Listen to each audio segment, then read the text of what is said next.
et que tu es en train de regarder et que rien n'est pour toi, de rien de venir à l'église.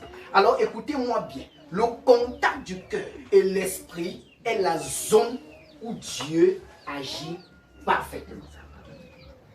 Vous êtes avec moi? Amen. Le contact du cœur et l'esprit est la zone où Dieu agit parfaitement. C'est-à-dire, si ton cœur se sent libre de s'exprimer devant le trône, qui sait? Il nous a dit dans ce livre de Matthieu chapitre 6 que tu entres dans ta chambre, tu fermes la porte et tu pries. Ton Père qui voit dans le secret et qui écoute les choses qui sont dans le secret te le rendra. C'est un principe avec le Seigneur. Amen. Amen. Alors tout ce que je souhaite, c'est que restons dans l'esprit de prière. Et voyons voir si celui qui nous a unis n'est pas au-dessus de ce que nous sommes. Amen. Amen. Vous êtes avec moi? Amen. Donc, on peut prier maintenant. Amen. Que chacun reste à sa position et dit Seigneur, merci pour tout ce que tu as prévu pour moi aujourd'hui. Et que cela me soit donné avec abondance au nom du Seigneur Jésus. Que chacun dise cela dans son cœur. Et dit encore, Seigneur, que mon esprit reste éveillé. Parce que c'est ce qu'il a dit. L'esprit est bien disposé, la chair est faible. Que mon esprit reste éveillé. Et donne à ma chair de la force pour être attentif. Parce que le royaume des cieux, le royaume de Dieu, c'est que si quelqu'un entend, comprend, il porte des fruits. Mais si quelqu'un entend, il ne comprend pas, il ne portera aucun fruit. Ce n'est pas nous qui avons écrit cela, le Seigneur a écrit que c'est le principe du royaume. Alors je préfère que nous restons dans cette position d'être attentifs. Que mon peuple soit attentif à mes voix. Alors si nous sommes attentifs, et les mouvements, et les réactions, et l'enseignement, et tout peut être un canal pour captiver notre esprit. Alors si c'est le Saint-Esprit qui captive notre esprit, s'il captive notre conscience, il peut communiquer des grâces dans notre conscience. Facilement. Et même très bien, parce que c'est le siège de toutes choses. C'est là que nous avons besoin de la délivrance, la conscience. C'est pourquoi le sang du Seigneur Jésus seul était le sang et est le sang nécessaire pour purifier la conscience.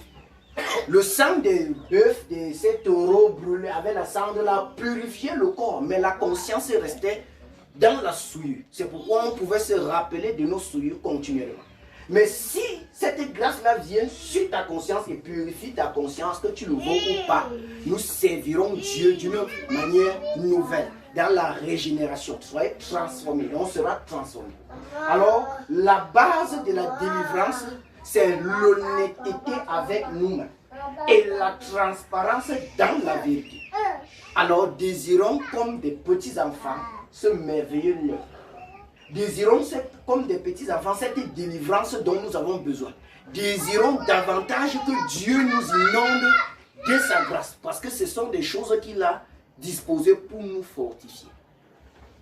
Le royaume des cieux, c'est vrai. Ce n'est pas seulement en parole, mais c'est aussi avec puissance. Donc quand on parle du royaume, on parle de puissance. Nous avons beaucoup la parole et il faut aussi la puissance. Puisse Dieu nous inonder. Alléluia. Amen. Merci frère Junior de conduire ton troupeau. Moi j'ai terminé. Que le Seigneur vous bénisse. Amen. Bonjour à Yaoundé. Bonjour frère Junior. Veuillez vous saluer les uns les autres encore en disant bonjour. Bonjour. Un bonjour chaleureux. Bonjour. Ça va? Et en chantant, je suis content de te voir aujourd'hui. En chantant cela. Chantez, chantez. Ça va Kétia? Ça va? Tu pensais qu'elle ne te connaît pas? C'est que tu connais, n'est-ce pas? Que Dieu, Madame Billet, ça va? Je suis content, n'est-ce pas? Tu es surpris, n'est-ce pas? Ça va Mireille? Toujours en position. Ça va? Chantez, chantez, chantez. Je suis content de te voir. Ça va? Tu me connais encore? Ça va la sœur Suzy Mafogo?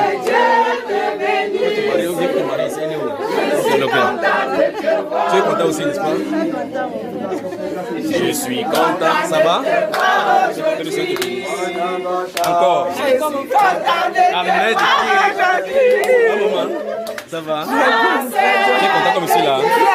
Que le Seigneur te bénisse. Ça va, Daniel? Ça va? Ça va? Mais voilà alors. D'accord? Que le Seigneur te bénisse. Ça va? Amen. Que Dieu, que le Seigneur te bénisse encore. Ça va? Je suis content que le Seigneur te bénisse. Que le Seigneur te bénisse, d'accord? Ça va? Maintenant, tu penses se voir maintenant. Mon frère.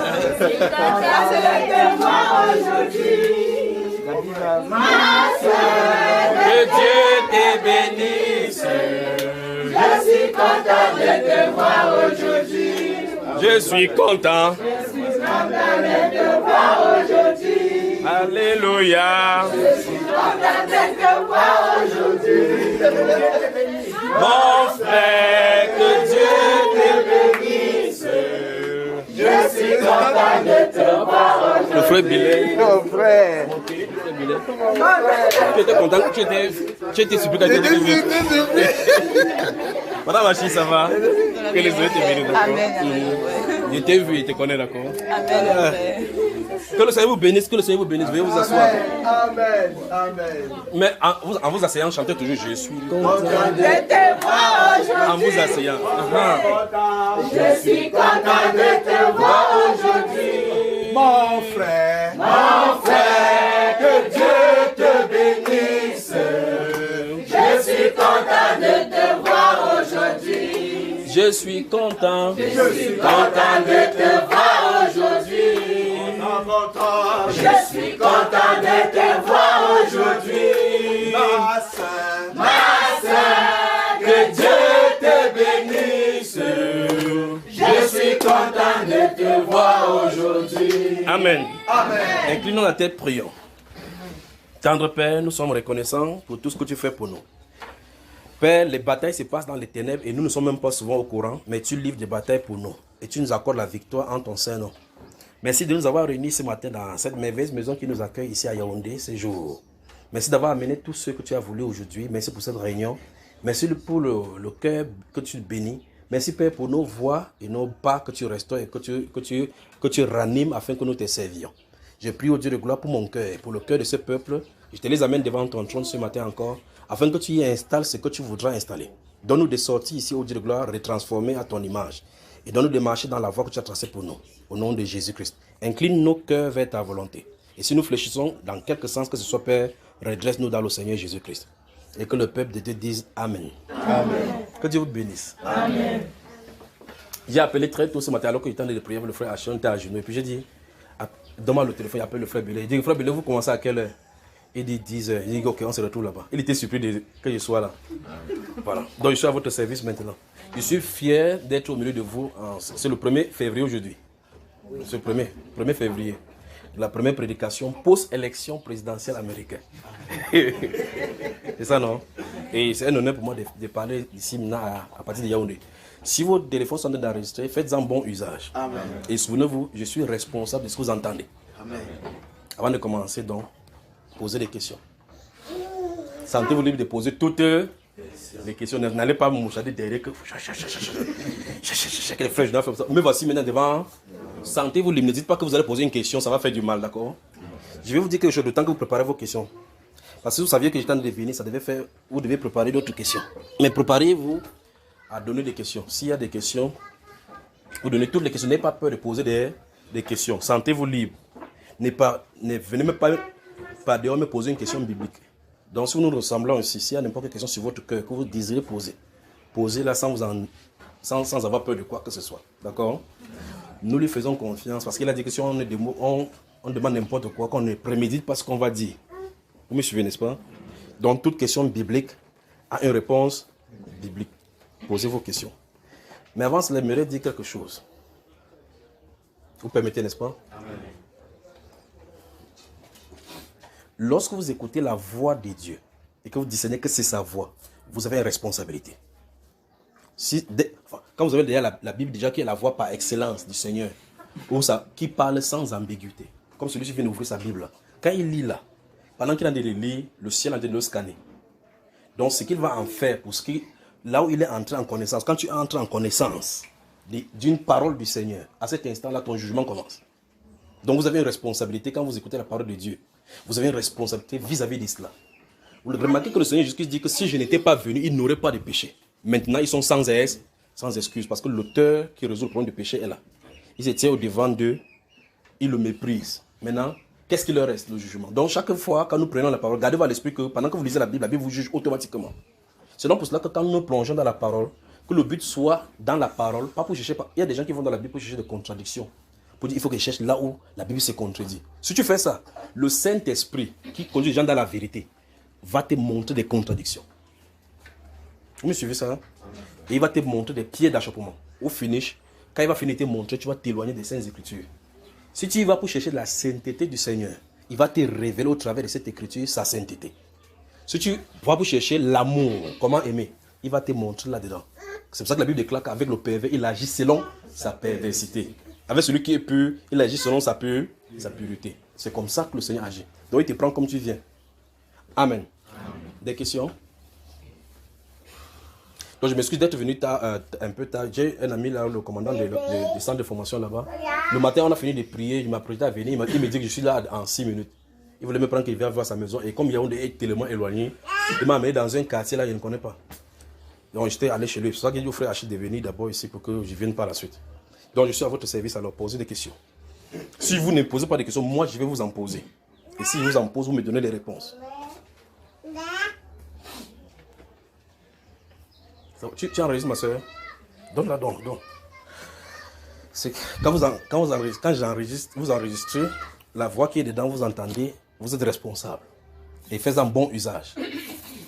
Et je suis responsable devant le Seigneur pour tout ce qui est dit. D'accord? Amen. Voilà. Donc, posez des questions. Voilà. Je crois que tout le monde entend là maintenant. Bonjour à Yaoundé. Bonjour, frère Junior. Vous avez des questions? Oui. Vous avez les réponses aussi? Mais posez des questions. Dans les forums, vous posez des questions. Oui, mon cher, on commence par là. Oui, mon frère, j'ai une question. Oui. Ma question est relative par rapport aux élections américaines, justement. Oui. Comme tu as commencé par là. Non, je n'ai pas commencé par là. Je m'en dit que Oui, je rends grâce à Dieu pour la première prédication post-élection. Voilà. Après l'élection, non? Oui, effectivement. Donc, ce que je voudrais savoir, c'est maintenant, puisque des choses ont été dites par rapport à cette élection-là et l'Église, maintenant, qu'est-ce que l'Église a à faire? Qu'est-ce que l'Église doit faire? Et comment, est-ce qu'il y a une nouvelle façon, une nouvelle marge, une nouvelle orientation pour l'Église? Donc, réponse à tout. Vous entendez ce qu'il dit? Vous avez entendu ce qu'il a dit? Ah bah déjà, Pose ta question. Pose bien pour que les gens comprennent, d'accord? D'accord. Voici ma question. Il y a des choses qui ont été dites en ce qui concerne les élections américaines. Explicite-les. Oui. C'est-à-dire que le président Donald Trump qui était au pouvoir, c'était la grâce de Dieu. Et sa réélection devait être la continuation de cette grâce-là. Et celui qui est là maintenant, il avait été dit que s'il prend le pouvoir, l'Église doit s'apprêter. Parce que en fait, c'est la femme qui est derrière lui Qui va monter. les ténèbres cherchent à positionner. Oui. Ma question donc est la suivante. Qu'est-ce que l'Église doit faire? Qu'est-ce que l'Église doit faire? Comme cet homme-là s'est positionné là-bas, qu'est-ce qui reste? Est-ce qu'il y a une direction, une orientation par rapport à l'Église? Bonne question. Vous avez suivi la question, n'est-ce pas? Quelqu'un dit un titre de questions. Donc, prenons des questions si ça va dans le même sens et puis on traite ça au même moment. Des questions?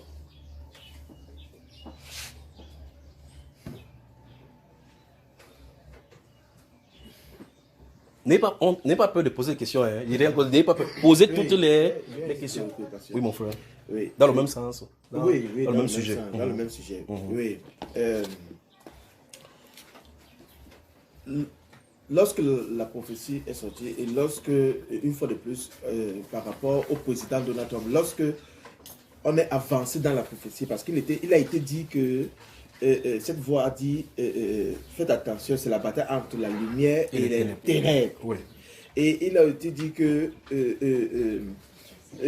si celui-là monte, regardez l'état de l'Église. Voilà. Et maintenant, alors, ce que nous avons constaté, c'est que beaucoup plus, est-ce que ça aussi était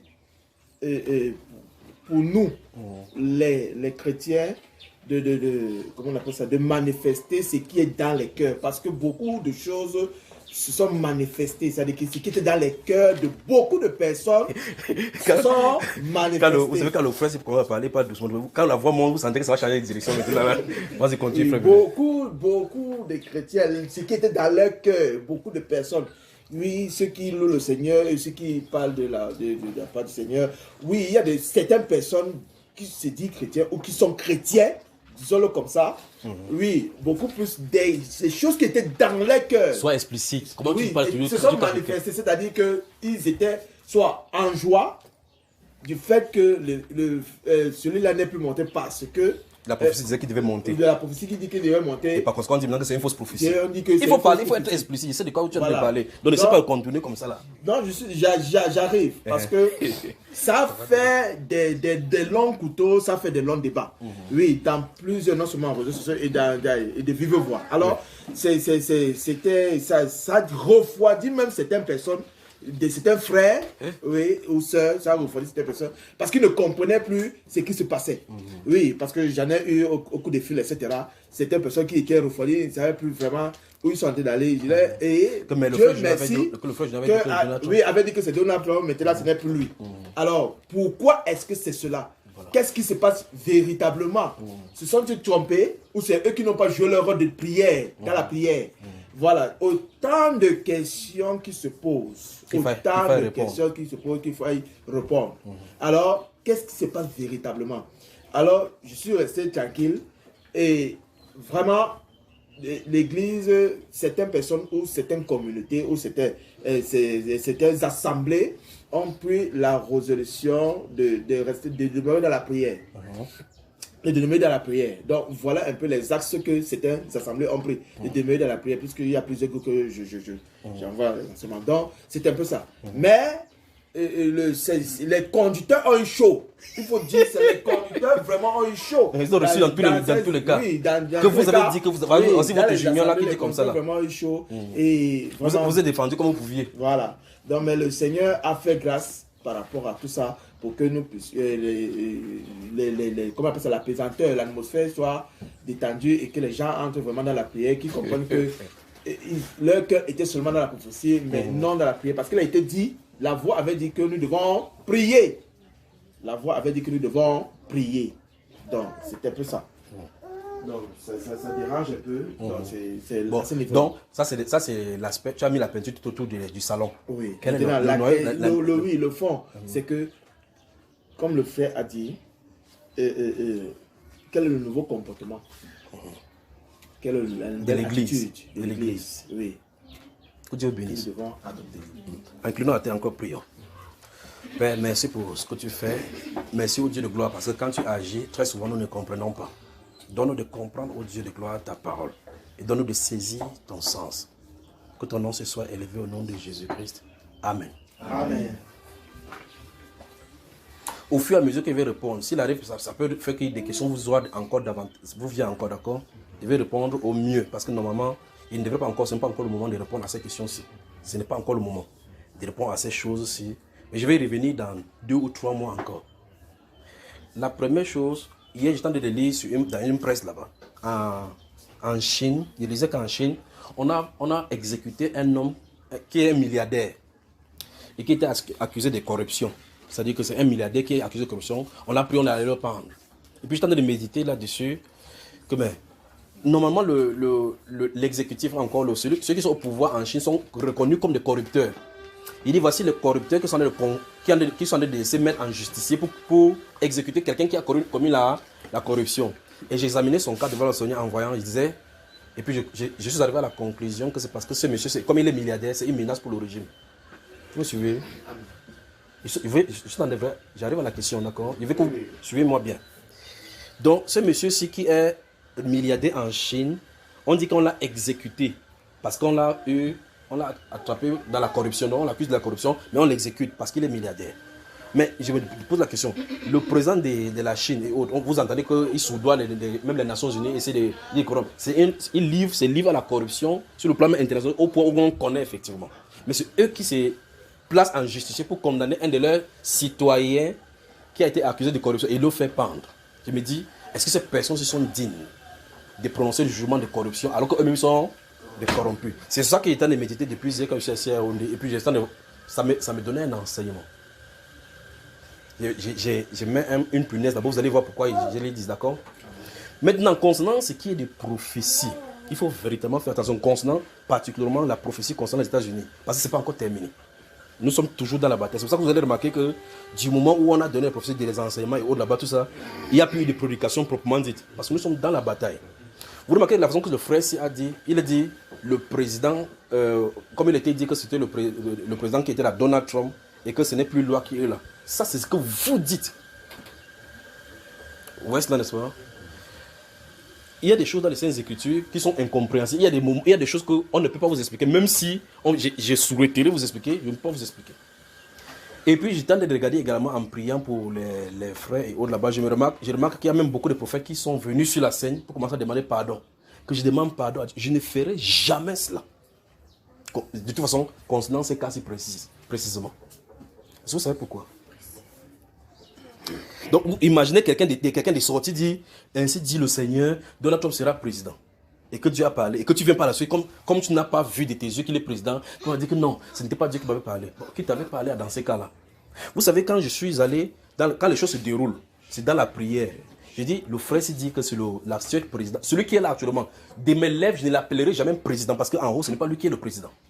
Je ne l'appellerai jamais comme ça. Là. Dans ce Donald Trump qui est le président des États-Unis, quel qu'en soit ce que vous allez dire. Vous me suivez? Vous me suivez, frère? Amen. Bon, maintenant, qui a fait les investitures? Qui a fait les investitures? C'est celui qui est là, non? Bon, maintenant, quand moi j'ai pris, et comme je l'ai dit dans l'enseignement, j'ai reçu en 2019, alors que je suis au Maroc, que j'ai vu Donald Trump monter. Et sa femme, mais la cible était sa femme, parce qu'on a accusé sa femme et autres. Il dit, depuis lors, je n'ai pas vu le changement. Et même après cela, je vais dans la prière, c'est toujours Donald Trump que je vois. Mais la réalité sur le plan physique dit autre chose. Je ne peux pas venir contredire ce que je suis en train de voir. J'ai dit ceci et je l'ai dit. Si c'est à moi, si un marron comme cela, le Seigneur me dit que c'est bleu. Je dis que c'est bleu.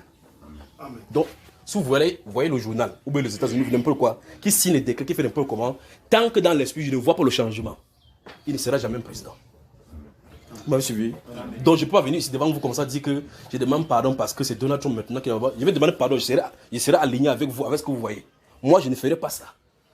Si ça change, je vais vous dire que j'ai vu ça changer. Parce que depuis qu'il m'a montré en 2019, je n'ai pas vu le changement. Même en venant ici, en priant, je regarde pour voir ça changement. Il n'y a pas de changement. Et là, je n'ai jamais vu celui-là couronné. C'est celui que je vois. Chaque fois qu'il prie, c'est le monsieur, c'est que je vois. Qu'est-ce qui se passe maintenant? C'est sur le plan naturel. Ça, c'est un autre paire de manches qu'il faut expliquer. Vous me suivez, n'est-ce pas? Bon, maintenant, je vais vous poser une question. D'ailleurs, je vais dans la Bible vous poser une question. Savez-vous que Dieu prépare les coups d'État? Dieu fait le coup d'État, vous savez ça, hein? Oui. Dieu organise le coup d'État, il tue le président. Oui. Vous savez ça, n'est-ce pas? Oui. Qui est le premier président, qui est le premier roi d'Israël? Saül. Le roi Saül. Après Saül vient? Son fils. Qui? Son fils, son fils d'abord. Bon, pour beaucoup de personnes, on sait qu'après Saül, c'est qui? David. Donc vous voyez que Saül a choisi.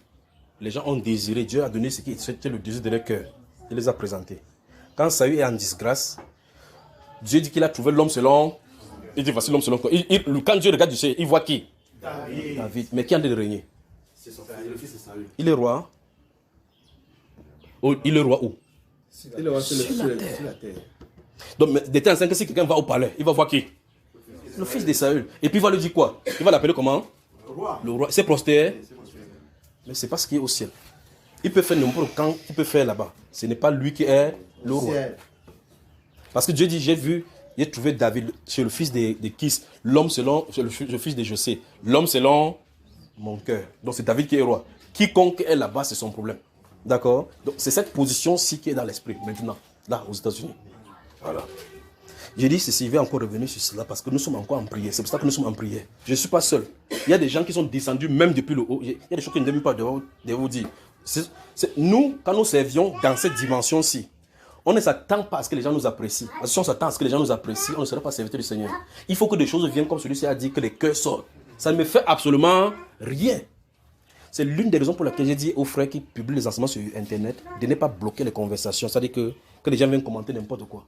Que quelqu'un dit que faux, ce n'est pas celui, c'est que son témoignage qui va dire que je suis faux prophète, qui va faire que j'arrête de prophétiser. Il y a des choses, même cette nuit qu'on a dormi, des choses que j'ai vues sur l'église, et même parmi vous ici, que quand il regarde, il lui dit que j'ai cherché un format pour écrire. J'étais obligé de m'asseoir pour écrire ça sur mon cœur, parce qu'il n'y a pas de format. Donc il y a des choses que j'ai écrites, que j'ai dit, c'est après ça qu'il va donner. Vous comprenez, n'est-ce pas? Donc ce n'est pas le standard de l'homme, c'est pas parce que l'homme a dit, oh, comme tout le monde a dit comme ça, voici maintenant la réalité. Ça ne me fait absolument, ça ne fait ni froid, ni chaud. Parce que si je prie, je vois autre chose. L'une des choses qu'il a dit, je ne sais pas, au frère, ou bien c'est à vous que je vous disais cela, voilà, j'ai dit, n'ayez pas peur de déclarer ce que vous voyez, que ça soit faux ou pas. Parce que ce n'est pas vous qui rêvez. Bon, vous qui êtes assis ici, plusieurs d'entre vous avez déjà vu de rêve, non? Et que ça ne s'est pas accompli, non? Bon, c'est vous qui avez fabriqué ça, hein? Bon, maintenant, vous voyez la différence entre vous maintenant et moi. C'est là maintenant rejoint ce que j'ai commencé à dire dès le départ. La différence entre vous et moi, c'est que vous avez ces songes-là, personne ne sait que vous avez ces songes-là. Moi, comme j'ai des choses et que je mets sur le plan public, et puis je dis, je suis la cible. Donc, on est ciblé. Parce que tu ne racontes pas ta part, personne ne saura jamais que tu as eu quoi que ce soit. Parce que parmi vous, beaucoup aussi ont vu Donald Trump président. Oui. N'est-ce pas, frère? Oui. Ok, vous, est-ce que c'est moi qui vous ai montré que c'est lui qui est président? Non. Donc, honnêtement, vous avez vu ça dans le songe, non? Oui. Donc, c'est vrai que vous-même aussi, vous avez vu que... Mais la différence entre vous et moi, c'est que lorsqu'on va me mettre là-bas pour me guillotiner comme le milliardaire là-bas, c'est parce que c'est une position menaçante. Vous avez vu maintenant le problème, n'est-ce pas? Amen. Parce que si vous êtes là, il y a des gens même qui vont venir même essayer de parler comme je viens de dire là, mais qu'eux-mêmes ils ont vu dans le songe que c'était lui. Mais comme c'est l'autre qui a dit, on profite pour dire telle chose. Mais ça ne me fait absolument rien parce que j'ai été entraîné pour ceci. Je ne sais pas si vous me comprenez. Amen. J'ai été entraîné. C'est pour ça qu'il dit au frère Eba de ne pas bloquer les commentaires, que chacun veut s'exprimer. Quelqu'un veut, s'il veut m'insulter, il insulte. Ça ne me fait absolument rien. Je n'aime pas faire pour voir. J'ai prié une fois, deux fois, il m'a montré que c'est lui. Même après maintenant, il y a des choses, s'il avait apporté ma Bible, ça ne ressemble pas à ma Bible ici. Il y a des choses que si écrit, je vous montre ici par rapport à ce qui est arrivé. Même alors que le monsieur a de mettre la main pour parler comme ça, il me tourne et parle, il dit que ne le regarde pas comme ça, c'est pas lui.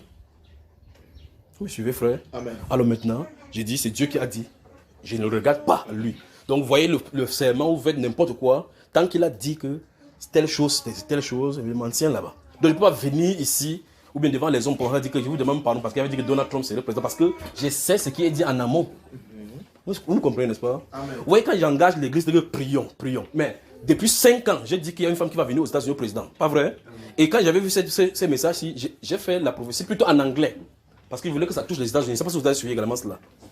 Vous avez le prophétie en anglais. Vous comprenez l'anglais, n'est-ce pas?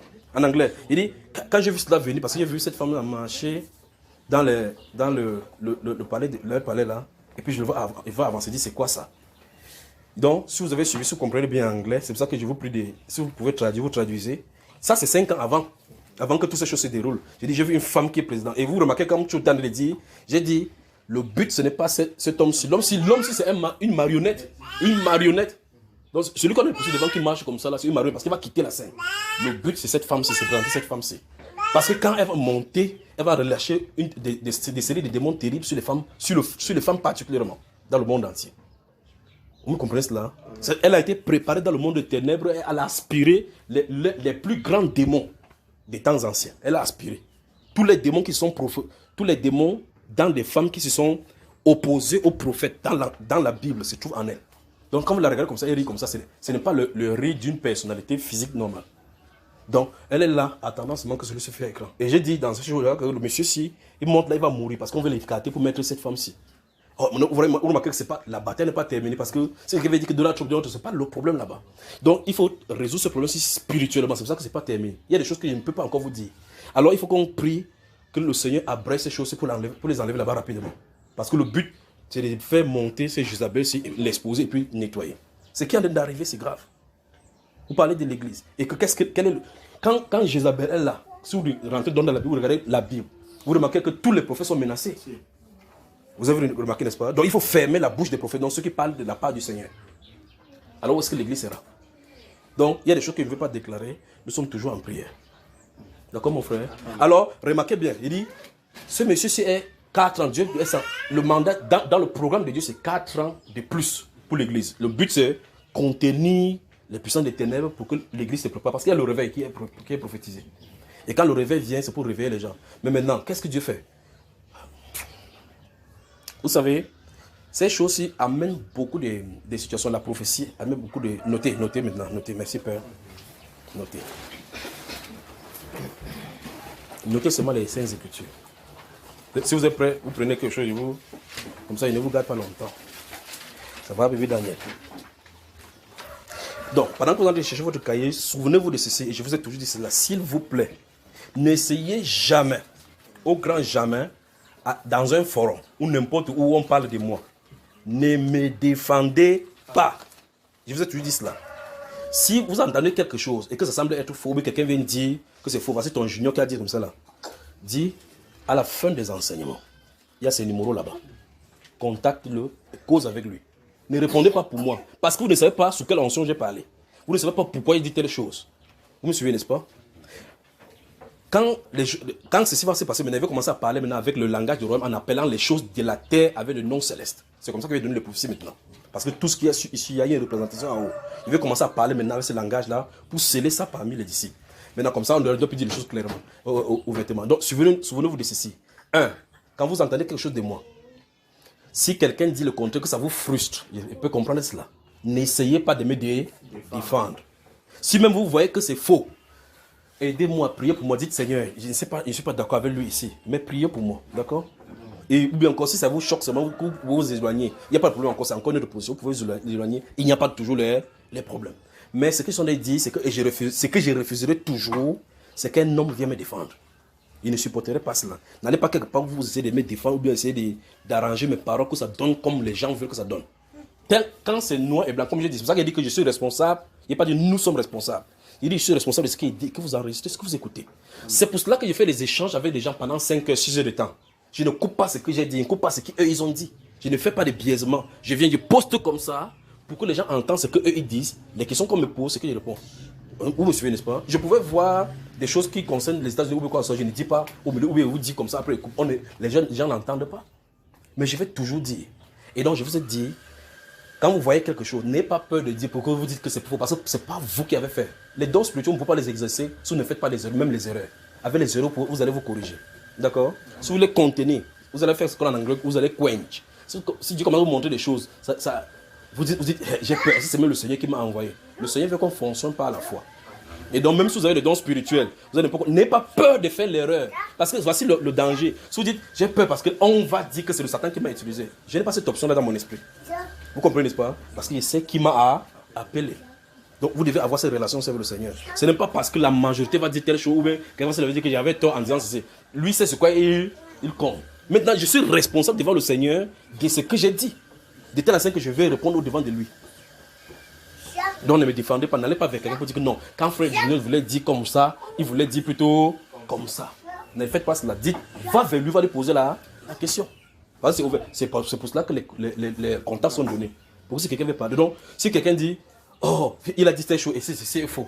En 2018, il avait dit que le décret, est-ce que j'ai compris ce qu'il a dit? Ce ne sera pas politique. Il a dit clairement que c'est un autre bateau et quelqu'un doit venir parler. Bon, quelqu'un entend que le décret, quoi que non, c'est que pour le faire qui le pouvoir, pas vrai frère? Bon, il est responsable de ce que lui il a compris, de ce qu'il a compris. Vous remarquez, voici le Cameroun qui est calme. Vous remarquez comme c'est calme, n'est-ce pas? Attendez maintenant, une semaine, on va se concentrer dans la prière pour le Cameroun. Il ne parle pas de vous, il parle de nous. On va se concentrer sur le Cameroun, vous allez entendre maintenant le chamboulement encore. Parce que nous sommes concentrés quelque part qui est plus important que la bataille du Cameroun. Mais vous voyez comment c'est calme, non? Mais n'est-ce pas depuis des années, il dit, faites des provisions. Un mâchoiron vient, il avait dit que faites des provisions. On a fait des provisions, on a mangé. Et puis, ce n'est pas venu. Vous voyez, parce qu'il voit, lui, il voit là, que c'est vraiment. Un de ces jours, quand ça commence, pam, il n'a plus le temps pour faire les provisions. Mais la voix dit, faites les provisions. Vous avez mangé, oui. Vous avez mangé, réacheté, parce qu'à tout moment, ça peut déclencher. N'est-ce pas, Yaoundé, j'avais dit que Yaoundé sera barricadé. Mais attendez-vous, quand ça va arriver. Vous savez, il y a des gens qui ne saisissent pas. Quand ils ne saisissent pas, et puis, quand il veut parler, le Saint-Esprit dit, laisse-les continuer à pécher. Laisse-les pécher. Donc, chacun va porter son attribut devant le Seigneur. Je suis responsable de ce que j'ai dit. Si j'ai péché, je rends compte à qui des droits. Si tu dis et que tu es en train de faire quelque chose, ou tu es en train de pécher, tu rends compte à qui des droits. Vous me suivez, les frères? Le jour où le Seigneur Jésus-Christ a été à mettre devant le Sanhédrin, il savait que d'après la loi, il ne peut pas le condamner sans qu'il y ait deux témoins au moins contre lui. Ils ont fabriqué les témoins. Nous l'avons entendu dire qu'il va détruire ce temple-ci et il va le rebâtir en 3 jours. Jésus avait dit ça. Est-ce qu'il avait dit ça? Non. Il avait dit, détruisez ce temple et je le rebâtirai en 3 jours. Donc ils ont utilisé les mêmes mots, mais en changeant. Quand un témoin veut, qu'est-ce que vous l'avez entendu dire? Il a dit qu'il va détruire. Jésus avait dit qu'il va détruire le temple et il va rebâtir. C'est ce qu'il a dit. Il a dit, vous détruisez Quand il disait, lui, que vous détruisez ce temple, eux, ils voyaient quoi? Temple de Jérusalem. Lui, il parlait de quoi? Son corps. Donc, ils étaient responsables de ce qu'ils s'entendaient. Jésus-Christ était responsable de ce que lui il disait. Et ces personnes qui sont venues témoigner, ils sont aussi responsables de ce qu'ils ont dit. Quelqu'un, un être humain, créé par celui qui est là-bas, se met devant lui, il ment. Jésus ne dit pas que tu mens. Non. Jésus ne dit pas ça. Jésus reste là. Il observe. Il dit que les gars, ils sont forts ici dehors. Il reste, n'est-ce pas, la Bible déclare que dans ses accusations, dans son humiliation, il s'est tué. À cause de nous, non? Par amour pour nous, il s'est tué pour subir ce qu'on est en train de dire. Quelqu'un était là pour le défendre? Bon, maintenant, même s'il avait dit ça, ça méritait la mort, frère. Il y a un décret qui dit dans les Saintes Écritures que si quelqu'un dit qu'il va détruire le temple et reconstruire, ça fait la peine de mort. Voilà. Donc, il fallait qu'on cherche un alibi pour le tuer. Mais remarquez le Messie. Il s'est tenu là, il ne s'est pas défendu. Pourtant, il suffit seulement qu'il ouvre la bouche, il dit disparaissez, ils disparaissent. Mais dans son humiliation, il a gardé le silence pour qu'il finisse faire ce qu'il a fait. Et ils vont. Il arrive devant Pilate. Les gens viennent me dire que n'importe quoi. Il regarde seulement comme ça là. Peut-être il regarde le palais, il dit que mais le palais, les gars, même le gars sur la terre, c'est le royaume comme nous ici en haut là-haut. Bon, c'est ce qu'il peut-être y pensait. Et puis, Pilate dit mais tu es dans mon royaume là-bas. Dis-moi, tu n'entends pas ce qu'on dépose contre toi. Tu ne sais pas que j'ai le pouvoir. Écoutez bien, j'ai le pouvoir de te relâcher, de te faire condamner. Et moi, celui-ci, tu ne feras que ce qui est décidé en haut. Oui, c'est ce que le Messie dit. Tu ne feras que ce qui est décidé en haut. Donc, pour que quelqu'un me fasse quelque chose sur cette terre-ci, ça doit être décrété en haut. Parce qu'il a mis les 3 étoiles là-bas, il a dit que tant que ces étoiles seront là-bas, tu seras sur la terre pour faire l'œuvre que tu as de faire. D'accord, mes frères? Donc, ne me défendez pas. Celui qui m'a envoyé est avec moi. Donc, s'il veut que quelque chose m'arrive, ça va arriver. S'il veut qu'il dise quelque chose, à lui, je rends compte. Deutéronome chapitre 18, notez cela. Que Dieu vous bénisse. Deutéronome chapitre 18. Notez le verset 9 à 22. Deutéronome le chapitre 18, verset 9 à 22. Gardez à l'esprit que ce n'est que de façon suivante que je suis en train de parler. Parce que après que vous ayez noté les versets, je vais encore vous dire quelque chose. Vous avez noté Deutéronome chapitre 18, verset 9 à 22. Notez chapitre 13 totalement. Le chapitre 13 de Deutéronome toujours. Deutéronome chapitre 13, vous avez noté.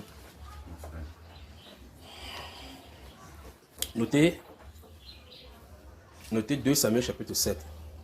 2 Samuel chapitre 7. S'il arrive que le Seigneur permet que je parle de tout ce qui est écrit là-bas, j'y parlerai. S'il demande de l'arrêter, j'arrête.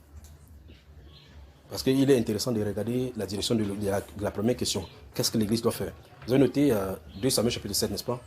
Notez maintenant 1 Samuel chapitre 2. 1 Samuel chapitre 2.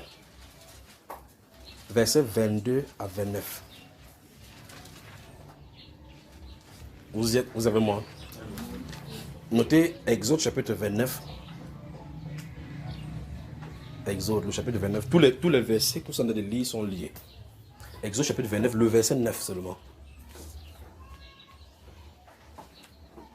Jérémie le prophète, chapitre 23. Chapitre 25, 26, 27 et 28. Jusqu'à même 29, donc. Chapitre 23 d'abord. 25, 26, 27, 28 et 29. Vous y êtes? Donc Jérémie chapitre 23.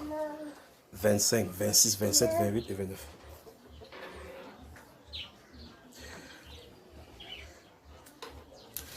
« 1 Corinthiens chapitre 14. «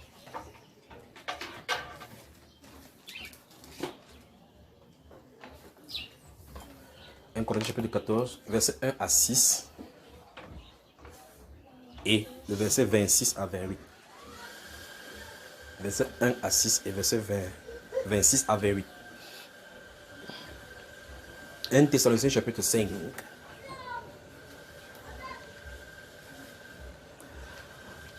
Verset 17 à 20. Donc si je passe quelque part, j'entends vous allez me défendre, je ne serai jamais d'accord avec l'opposition. Je ne serai jamais d'accord. 1 Thessaloniciens chapitre 5, verset 17 à 1. Mais vous êtes bien passé, le vent passe comme ça. Moi je dis que ça c'est le table des vieilles ici là. Donc le vent passe comme ça là, alors que les gens qui sont en édition ont chaud. Donc je crois que c'est bon, la position c'est bonne. Donc 1 Thessaloniciens chapitre 5, verset 17 à 20. Vous y êtes?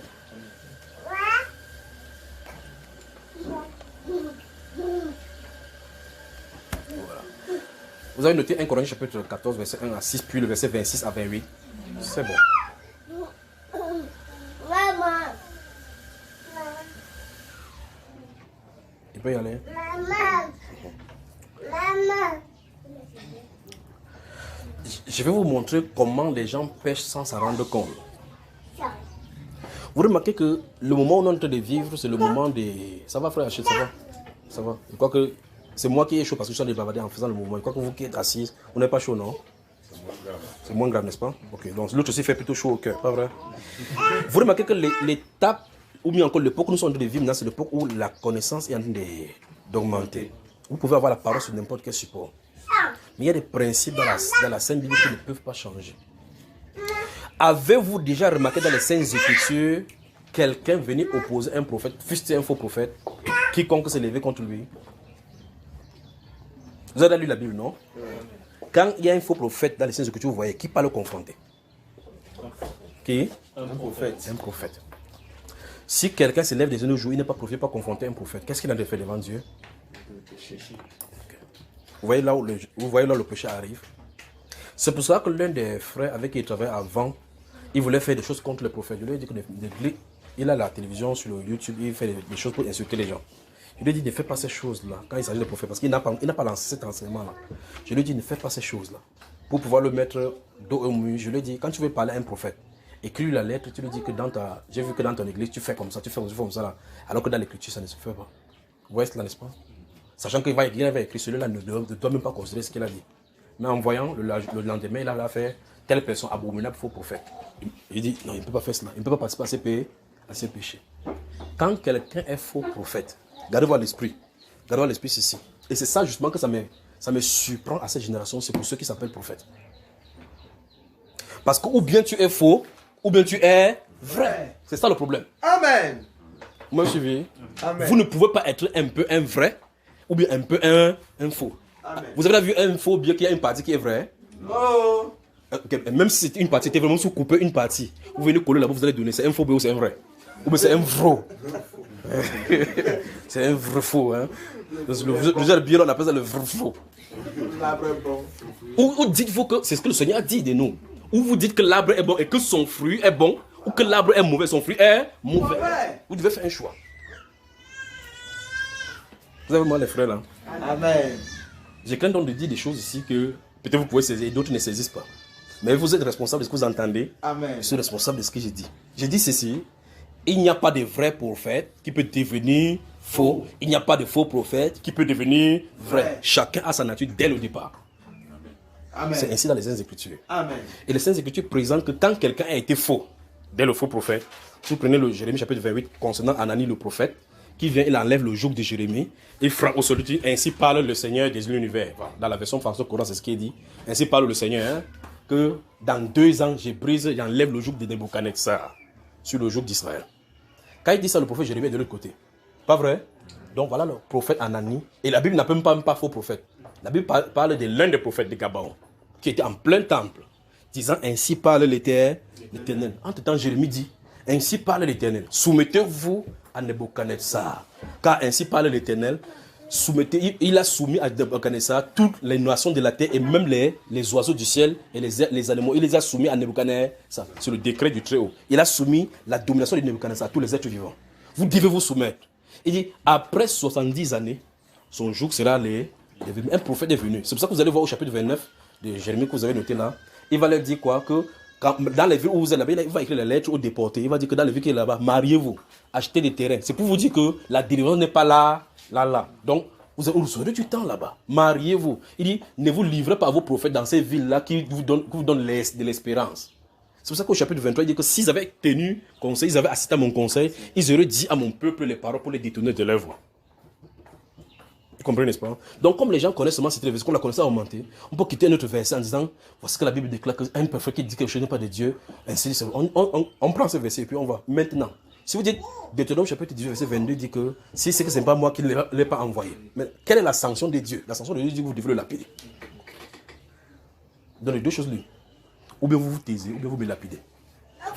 Parce qu'il n'y a pas de verset là dans votre Sainte Écriture pour une repentance de contre une fausse prophétie.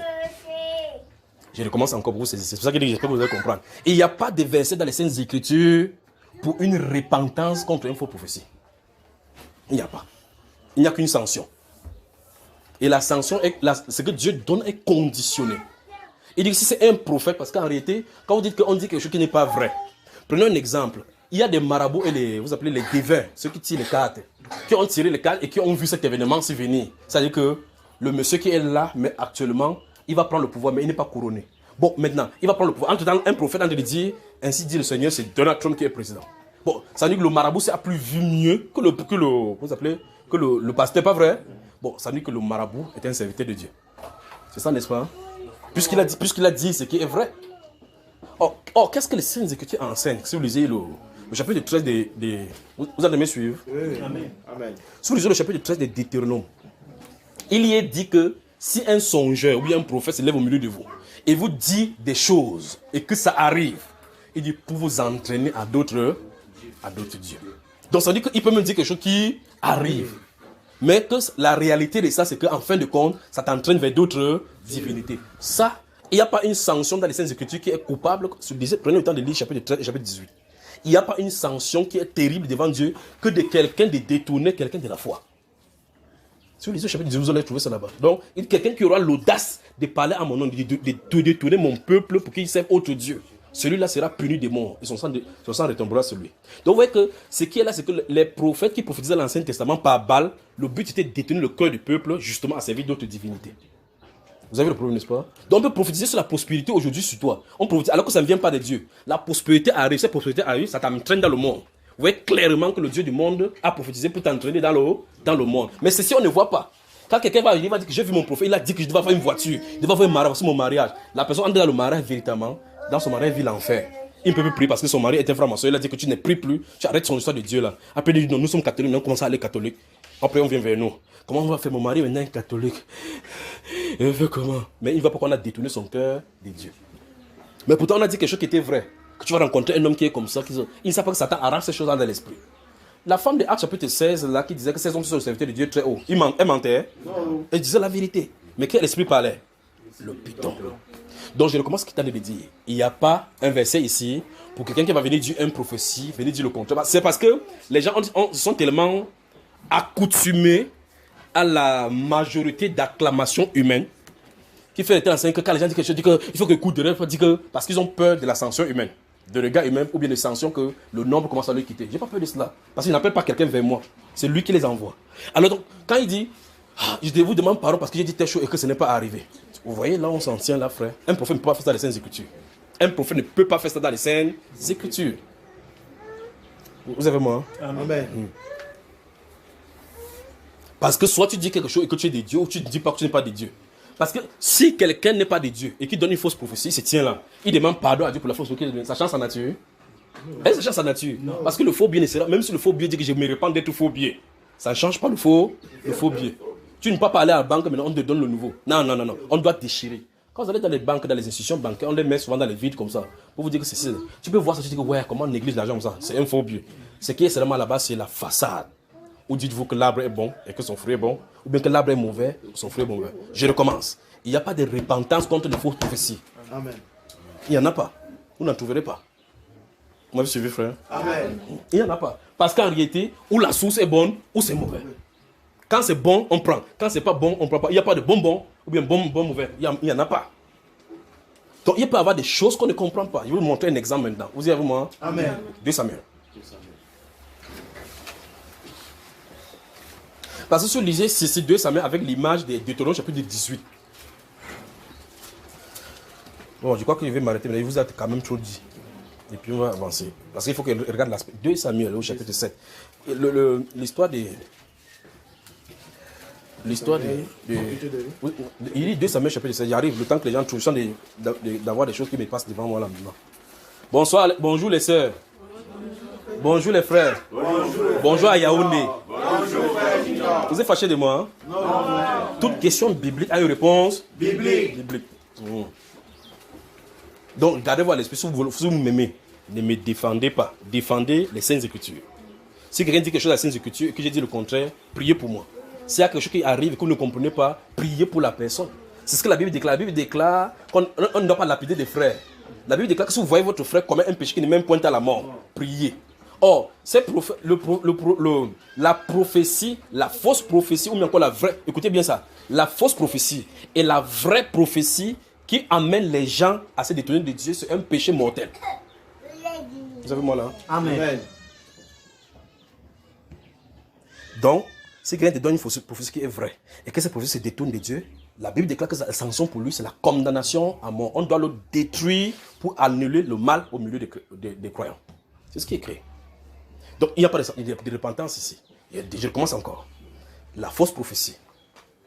Parce que dans le chapitre 18 et 13, il dit que comment reconnaîtrez-vous? Vous direz certainement que comment reconnaître si ce qu'il dit n'arrive pas. C'est que le Seigneur ne l'aurait pas envoyé, il aurait dit cela de lui-même. Vous remarquez que dans la Sainte Écriture là-bas, même dans l'Ancien Testament, on ne parle même pas des démons. Parce que c'est maintenant avec la nécessité qu'on comprend maintenant que les démons donnent les prophéties. Voilà. On y va? Alors je recommence encore. Je veux que ceci pénètre bien. Il n'y a pas de repentance contre les fausses prophéties. Il y a la lapidation à mort. Il n'y en a pas. Vous avez moi? Amen. Voilà. Donc on ne peut pas aller là-bas dans le Deutéronome, prendre ça et laisser vivre la magicienne. D'autres parmi vous avez les mères qui sont des marabouts. Vous faites comment d'elle? En temps, c'est elle qui t'a accouché là-bas. Maintenant, tu vas me dire que non, le Seigneur est miséricordieux. Nous sommes sur la nouvelle alliance. mais ça, c'est pour un prophète, vous rentrez dans l'ancienne, allez pour le juger. Mais le problème, c'est que si vous rentrez dans l'ancienne, c'est légitime. Si vous allez dans l'ancienne, c'est pour prendre pour un prophète. Gardez-vous à l'esprit de rester là-dedans. Ça, c'est un. C'est-à-dire que la sanction, c'est quoi? C'est la lapidation. Il n'y a pas de deux façons. Vous ne pouvez pas dire que non, il faut qu'il se repente. Parce qu'il n'y a pas ça là-dedans. Il n'y a pas quelque chose qui te donne le droit de lui demander de se repentir. Il n'y en a pas. Il y a la sanction. Puisque quand Jérémie s'est présenté à Anani, quand il est allé à la maison de Dieu, le Seigneur lui a dit sur le chapitre 28 de Deutéronome, de Jérémie, il va aller lui dire que va dire à Jérémie que comme tu as brisé le joug en bois, je vais te mettre le joug de fer et tu mourras cette année. Effectivement, Anani, effectivement, cette année-là, au 7e mois. C'est pas ça, hein? Oui. Donc vous voyez la sanction, n'est-ce pas? Pourquoi? Parce que clairement, la prophétie que Anani, c'est ce que Jérémie le prophète va lui dire, que ta prophétie détourne le peuple de Dieu. Parce que la volonté de Dieu, c'est que les gens restent sous Nebuchadnezzar. Dieu a un service qu'il veut faire au travers de ce peuple-là, derrière Nebuchadnezzar. Toute personne qui vient contre ce peuple-ci, contre. C'est pour ça que si moi, je me mets maintenant, il dit que Biden est président, je suis contre Dieu. Parce que Dieu n'a pas décrété que lui, il est président. C'est pas ce que vous comprenez. Amen. Je ne peux pas mettre dans les problèmes avec le Seigneur. Je préfère me mettre dans les problèmes avec les êtres humains et être du côté de Dieu. Parce que Dieu dit, voici le plan pour la rédemption de l'église. Pour que le moment de rafraîchissement vienne sur l'église. C'est ce monsieur qui est là pour bloquer les ténèbres. C'est lui que j'ai choisi. Dieu n'a pas dit que, comme quelque chose n'est pas arrivé, on n'a pas bien prié, j'ai même maintenant celui-ci, parce que celui-ci était un représentant des ténèbres. Celui-ci était un représentant de la lumière. Je m'en tiens derrière la personne de la lumière, même si le représentant des ténèbres vient là-bas, que même si vous ne comprenez pas pour le moment, je suis derrière celui-ci. Même si la réalité semble être montrée autre chose. Je ne peux pas. Alors, Jérémie le prophète dit, Anani, sa parole pousse le peuple. C'est même le Seigneur qui a dit que Anani le prophète pousse le peuple à aller contre ma volonté. Donc sa volonté de Dieu c'est quoi? Soumettez-vous à Nebuchadnezzar. Quand il vient, levez la main et dit amène-nous en prison. C'est ce que Dieu a dit. Ce n'est pas normal que le peuple de Dieu aille en prison. Mais si tu regardes très bien, tu vas remarquer qu'un autre prophète avait prophétisé ça depuis longtemps. Moïse avait prophétisé. Si vous lisez au chapitre 32 de Deutéronome, quand vous serez entrés dans le pays et que vous aurez servi des divinités étrangères, la colère de l'Éternel s'enflammera contre vous. Dieu leur a entraîné ça au travers de Moïse par les cantiques. C'est pas ça, frère. Le moment était arrivé. Ils sont entrés dans le pays, ils ont servi d'autres divinités, ils ont servi les Baal Astat et toutes les divinités qu'ils ne connaissaient pas, les dieux des nations. Le moment est arrivé, Dieu a dit, fait au travers de Moïse ce qu'il avait prophétisé. Il a implémenté ça par Jérémie. Donc, ils ne se sont pas contredits. Malgré que d'autres personnes étaient rassemblées, il y avait les pauvres qui étaient restés à Jérusalem. Mais la prophétie disait qu'ils devaient amener, donc la grande partie était amenée, ce n'est pas tout le monde qui était amené. Donc, vous voyez que la volonté de Dieu était depuis Moïse. Vous remarquez qu'Élie vient quand il veut quitter, il prophétise sur Jézabel que le champ de Jezreel là-bas, le chien vont lécher là-bas. Quand il quitte la scène, quand Jéhu vient, il dit que le chien va le manger, comme a dit le prophète. Si Jésus vient dire que non, il faut que c'est le chat qui laisse son sang, il y aura un problème, pas vrai? Je m'en tiens à ce que Dieu a dit. Si je ne suis pas majorité au milieu des hommes, ou même si je ne comprends pas, même s'il me lapide, je ne me justifierai pas. Parce que la seule chose à faire, il faut qu'il me lapide. Il ne faut pas que n'essayez pas d'arranger pour dire que non, maintenant on lapide spirituellement. Parce que là, clairement, on avait dit clairement, écoutez bien ceci, il faut que vous compreniez bien.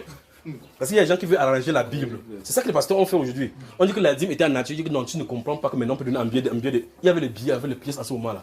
D'accord? Donc ça veut dire que tu ne peux pas commencer à dire maintenant que ton revenu maintenant peut être ton salaire. Dieu ne connaissait pas les salaires. Il n'y a pas de salaire de mercenaires dans la Bible. Il n'y a pas 30 pièces qu'ils ont vendues Jésus. Donc ils ne connaissaient pas la dîme pour donner de l'argent. Donc, sur lapidation, la Bible déclare que si un homme veut être détourné par un prophète et qu'on le saisit, il dit, Dieu va même plus loin en disant, tu feras des investigations, il dit, minutieuses dans la ville pour savoir si quelqu'un a donné un style d'enseignement pour pousser le peuple à ne pas le servir. C'est ce que les Saintes Écritures enseignent. Il dit qu'après avoir fait ces choses, vous allez faire les recherches minutieuses pour savoir si cela est vrai. Quand vous allez capturer la personne, la première personne à jeter la pièce, c'est la personne qu'on voulait détourner. Comment tu voulais m'amener où là? Il sait qui? Bam! Et puis le peuple va suivre. Donc, ce n'est pas une lapidation spirituelle. C'est bon là? Amen. Alors, chapitre 7, des 2 Samuel. Gardez à l'esprit donc que toute question biblique a une réponse biblique. On y va à partir du verset 1. Suivez dans votre Bible. Non, attends, non pas encore ouvert. Gardez à l'esprit que... Donc, quand les gens n'aiment pas saisir quelque chose, pendant que vous allez chercher encore, je redis encore ceci. Il n'y a pas de verset en faveur de la repentance contre les fausses prophéties. Parce que tu ne peux pas retirer une fausse prophétie. Tu ne peux pas. Même si tu effaces ça sur ton compte, tu ne peux pas. Vous comprenez cela, n'est-ce pas? Il y a des gens qui vont effacer maintenant que non, je me répands, c'est ça. Je ne peux pas suivre le rythme des gens parce qu'ils connaissent ce que l'Écriture dit. Je connais celui qui m'a parlé.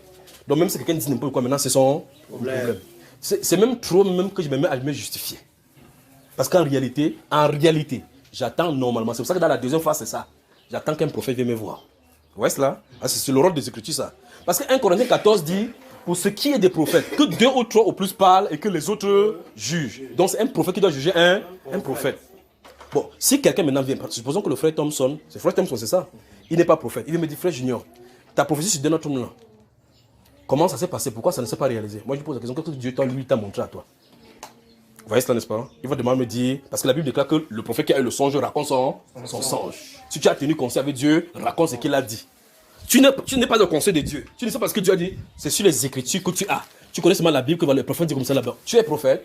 Le fait de lire la Bible ne donne pas le droit de prêcher la Bible, même si tu le connais, parce que Satan connaît cela. Il est venu évangéliser Jésus dans le désert, ça n'a pas marché. Vous avez vu ça, non? Oui. Jésus a terminé avec lui, c'est à la croix qu'il a fini avec lui. Donc, tu vois que si quelqu'un vient me demander, oh frère Junior, pourquoi tu as prophétisé par le nez? Je peux commencer à parler avec le langage prophétique. Quelqu'un va entendre ça, jamais rien comprendre. Vous me suivez, n'est-ce pas? Quand le prophète a parlé de New York dans la Bible, vous avez lu New York littéralement dans la Bible? Non. Quand il a parlé de Los Angeles qui va être détruit par l'eau dans la Bible, vous avez vu ça? Quand il a parlé de l'avion, ils avaient parlé de l'avion, que les gens vont venir dans l'avion, vous avez vu avion dans la Bible? Mais il parle de cela. Quand on a parlé d'Internet, de WhatsApp dans la Bible, vous avez vu ça? Mais il y a ça dans la Bible, pas vrai? C'est la Bible. Comment on regarde comme ça encore? Il y a Internet, WhatsApp là-bas avec les ordinateurs. Là, dans votre Bible. Amen. Lisons ici. Et c'est un ici. Quand il te dit stop, tu stop, d'accord? Ouais. Regardez-moi, il dit toute question biblique et réponse biblique. Donc, j'ai dit, comme on veut pousser à parler dans ce premier volet, désormais les prophéties seront dites avec le nom céleste des choses terrestres. Ok. Allons-y maintenant. 2 Samuel chapitre 7. Lorsque le roi habita dans sa maison et que l'Éternel lui eut donné du repos, après l'avoir délivré de tous les ennemis qui l'entouraient, il dit à Nathan le prophète. Gardez votre esprit. Il dit à qui? À Nathan le prophète. Ça c'est le roi David. L'histoire c'est l'histoire du roi David. Oui. Le prophète. Voici. Vois donc, j'habite dans une maison de cèdre. De cèdre, oui. Et l'ange de Dieu habite au milieu d'une tente. Bon, maintenant, quand vous lisez dans la Bible, il faut qu'il vous explique la situation, d'accord? Ce que la Bible est en train de raconter, c'est que Dieu, on a parlé de David tout à l'heure, il a eu beaucoup de combats sur son trône, même son rival a voulu le tuer.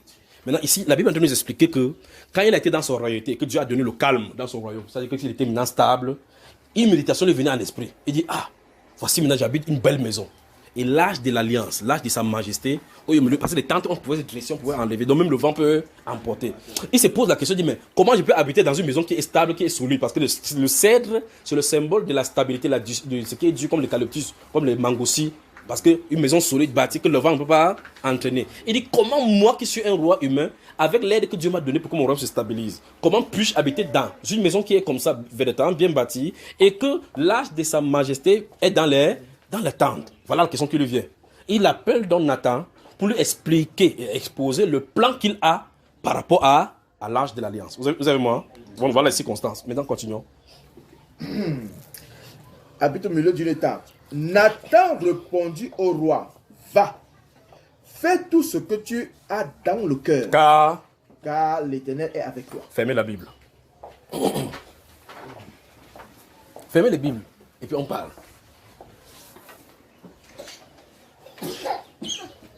Donc, va, réalise ton projet. Dieu est d'accord. Qui a parlé? Le prophète. Il a dit bien dit, car Dieu est avec toi. Qui a parlé, frère? Le prophète. Bon. David maintenant dit, Nathan le prophète a dit, Dieu est avec moi. Joab, Abishai, prenez soin de l'enfant là. Ou bien j'arrête alors. Quand l'enfant pleure, faites attention de faire ce qu'il a. C'est leur façon de réclamer leurs droits. Quand on m'insulte, c'est leur droit. C'est les droits des gens de m'insulter. Parce qu'il y a des groupes de gens. Vous savez, quand j'ai prêché avant, voilà comment ça se passait en assemblée. Ce n'est plus virulent comme avant. Avant, c'était virulent au point où les gens en venaient aux mains en assemblée. Vous savez, quand j'ai prêché contre le pantalon, quand il quittait comme ça, regarde, quand il quittait comme ça, quelqu'un me guette dehors comme ça, il n'est pas là. Il dit que laissez le pantalon là tranquille, les frères juniors dérangent, quand il guette dehors, il faut voir s'il vient. C'est comme ça. D'autres viennent me voir que frère, je ne laisse le pantalon avec le maquillage tranquille. On t'aime, mais le stade de pantalon, c'est dit, mais toi tu es un homme. Les femmes pour le pantalon, ça te fait quoi? Ton problème dedans, c'est quoi? Ce sont les hommes qui veulent me dire que ne prête pas. Ou bien parce qu'ils veulent voir les fesses des femmes derrière les pantalons.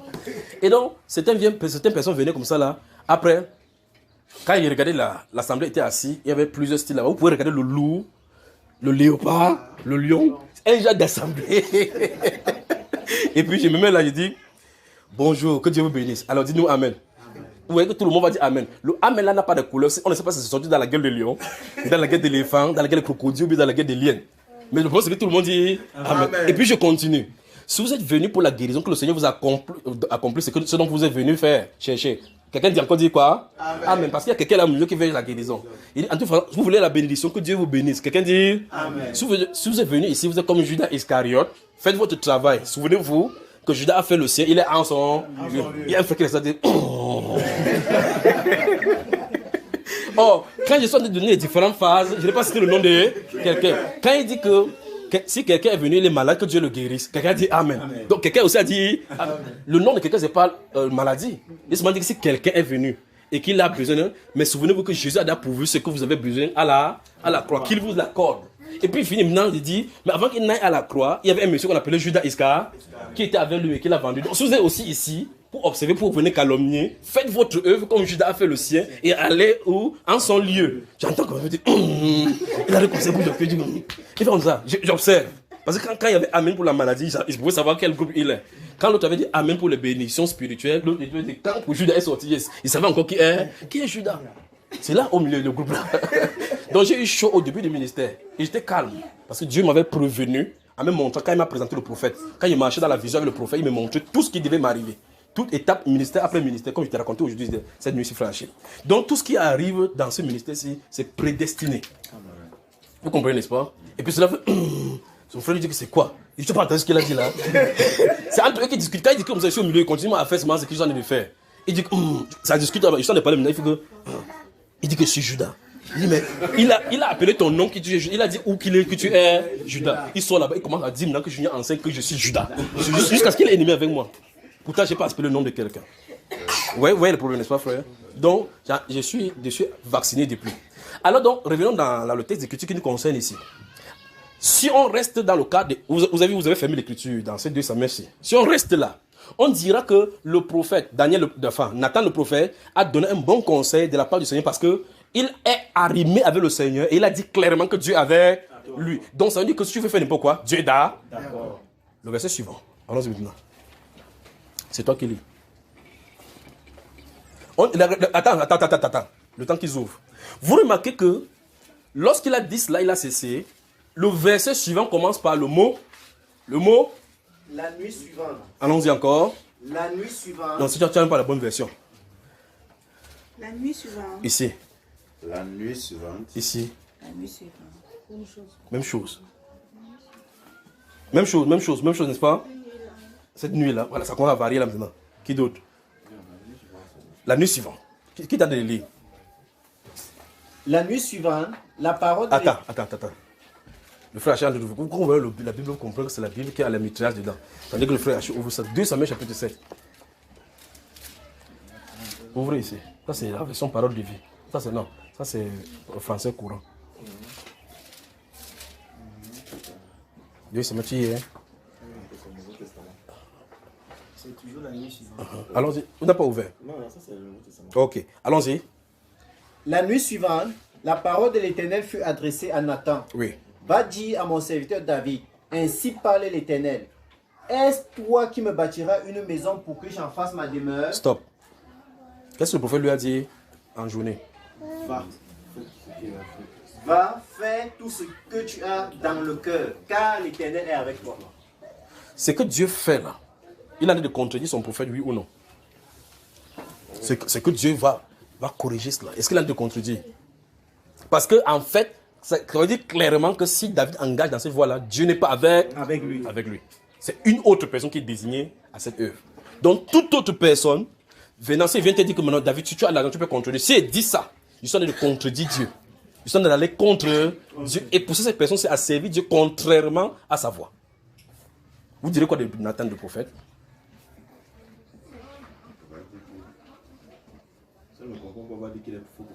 Qu'est-ce que vous direz de lui maintenant? Vous voyez la Bible, non? On dit Nathan lui a dit que va, fais tout ce que tu as sur le cœur, car Dieu est avec toi. Parce qu'il a le projet de construire la maison. Dieu lui a... Or, cette pensée, Dieu n'a pas dit ça au prophète. Il lui dit maintenant, va dire à mon serviteur, c'est à toi de me bâtir une maison stable. Dieu va lui dire clairement que c'est un fils qui va sortir de toi. Parce que dans le besoin du tente qui est stable, Dieu voit en prophétie le corps de Christ. Et c'est quelqu'un de pur qui bâtit le corps de Christ. Je bâtirai mon église. Il dit c'est un fils qui sortira de toi. Vous voyez, il parle de Jésus directement maintenant. À cette demande, à la méditation de Jésus, enfin, de David, à la méditation de David de savoir, j'habite dans la tente qui est solide, le cèdre. Comment l'âge de l'alliance, vous voyez cela, non? Dieu veut-il habiter dans les ténèbres? Vous voyez cela? Quand le prophète Samuel Samson va, comment il s'appelle? Oui, Salomon va construire. Il dit quoi donc? Dieu habite dans le... Même quand il va construire la maison, il va comprendre que la maison là n'est même pas ce qu'on parlait. À l'inauguration, il va tuer presque 120 brebis. Après, subitement, le Saint-Esprit vient sur lui et dit waouh, le prophète a vu cela aussi. Il dit quoi donc? Dieu habite dans les ténèbres? Il va habiter dans l'obscurité? Non. Donc il a compris qu'en réalité, le temple de Jérusalem était une prophétie du corps de Christ. C'est pour ça qu'il pouvait venir donc détruire ce temple-ci. Je le rebâtis en 3 jours. Et il voyait le temple, mais c'était son corps dont il est question. Alors, donc, David a le besoin de faire habiter le temple de Dieu dans un lieu sûr. Un temple qui n'est pas bâti. Parce que Dieu, quelqu'un ne peut pas...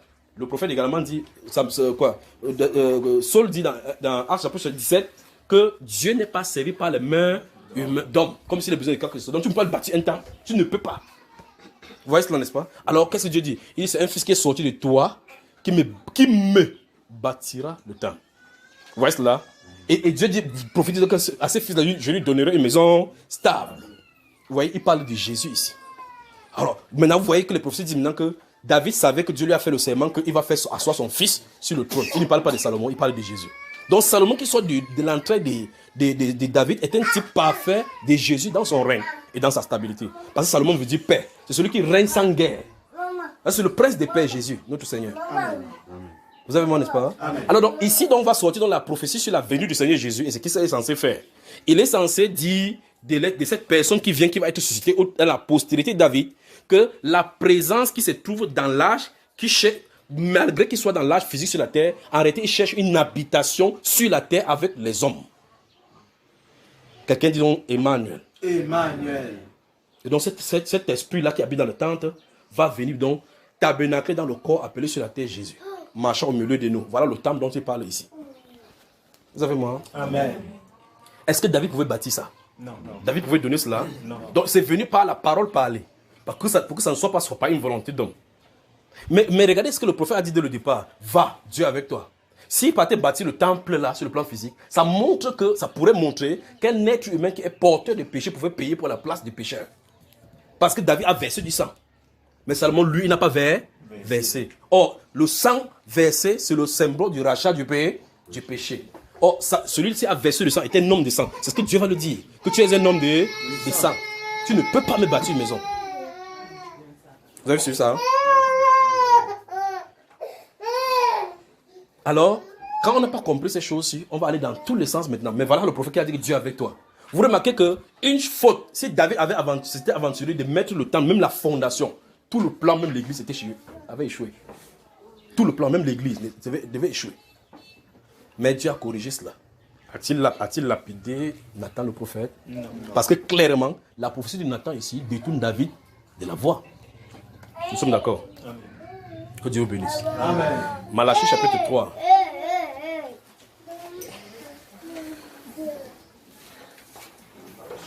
Votre cœur, vous êtes content maintenant? Amen. Donc, souvenez-vous, je vais revenir ici. On va passer une semaine ici de travail, d'accord? Si vous voulez que je vienne, je viendrai. Amen. Si vous voulez que je vienne, demandez seulement que le Seigneur permet que je vienne. Amen. Je viens ici, on passe pendant une semaine, on travaille. Amen. Vous êtes d'accord les sœurs là? Amen. J'ai dit quel livre là maintenant? Malachie chapitre 3. Donc quand vous allez rentrer, allez prenez le temps de lire tous ces passages là et lire et puis vous priez. Si vous avez ouvert, Malachie c'est avant le livre de Matthieu là. Ce n'est pas pour les dîmes qu'il veut vous prendre, je sais que c'est là où on parle des dîmes. C'est pas ça. Quand on dit Malachie chapitre 3, quelqu'un dit verset 10. On a tellement traumatisé, que tout le monde connaît le verset 10 du Malachie chapitre 3. Donc vous voyez, ce qu'il est en train de dire, c'est que si quelque chose arrive par prophétie, les prophètes doivent parler. C'est aux prophètes, c'est du ressort des prophètes. Vous me suivez, n'est-ce pas? Amen. C'est un peu comme dans l'armée. Vous ne pouvez pas voir, on arrête un capitaine. Un capitaine de grade. Et on dit à un lieutenant qu'il va verser le lion. Il regarde son grade et il ne peut pas. Parce que le grade l'empêche de le faire. Il faut au moins, au minimum, un capitaine, quelqu'un qui est gradé comme lui, pour commencer à faire quelque chose. Ou bien comme lui est supérieur. Vous suivez, frère? Amen. Ça, c'est dans l'usage humain. Ça, c'est dans l'usage humain. Et maintenant, on est dans l'époque où on bafoue, n'importe qui peut se lever, dire n'importe quoi. Et on fait comme ça, on pêche sans ça. Le plus grave, c'est qu'on fait comme ça en péchant, sans s'en rendre compte. Regardez, pendant que vous êtes de liste là, regardez dans le livre des Nombres, chapitre 12 et chapitre 16. Lorsque Dieu parle et que les gens commencent à, comme Moïse, le prophète, avait prié la femme éthiopienne. Puis sa grande sœur, c'est elle qui, quand elle avait peut-être 3 ou 4 ans, avait donné par la sagesse que Dieu lui avait donné la protection à Moïse, pour qu'il naisse. Ça, c'est humain, c'est normal, c'est divin, c'est Dieu qui était sous le contrôle. Mais quand elle grandit, et puis, la go là, en tant que métier, si sort que les lois, chaque jour, tu n'épouseras pas, tu n'épouseras pas. Vous savez, est-ce qu'on vous a déjà parlé de la femme du mari de Marie dans la Bible, de Myriam? Il dit, la sœur de Moïse, vous avez entendu parler de peut-être, il y avait un beau gars là-bas dans le peuple païen qui lui faisait la cour. Il dit même peut-être. Et qui dit que Moïse a dit, il avait ces lois là-bas qu'on ne va pas épouser mondain. On va épouser mondain devant les gens. Lui, il n'a pas pris une Éthiopien. Quand Dieu a fait ça, quand il a parlé de ça, Moïse était là. Non. Ah. Il a dit que convocation pour tente de la Seigneur. Il a vu là-bas. La Bible déclare que la nuée est venue se positionner là-bas. Il dit, pourquoi n'avez-vous pas eu peur de parler de mon serviteur? C'est contre moi que vous avez parlé. Bon, je vous pose la question. Y a-t-il une loi qui interdit aux Juifs d'épouser les non-Juifs? Y a-t-il une loi qui interdit aux Juifs d'épouser les non-Juifs? Ouais, vous avez moi. Est-ce que la loi dit qu'un Juif doit épouser un non-Juif? Voilà. Donc la loi l'interdit.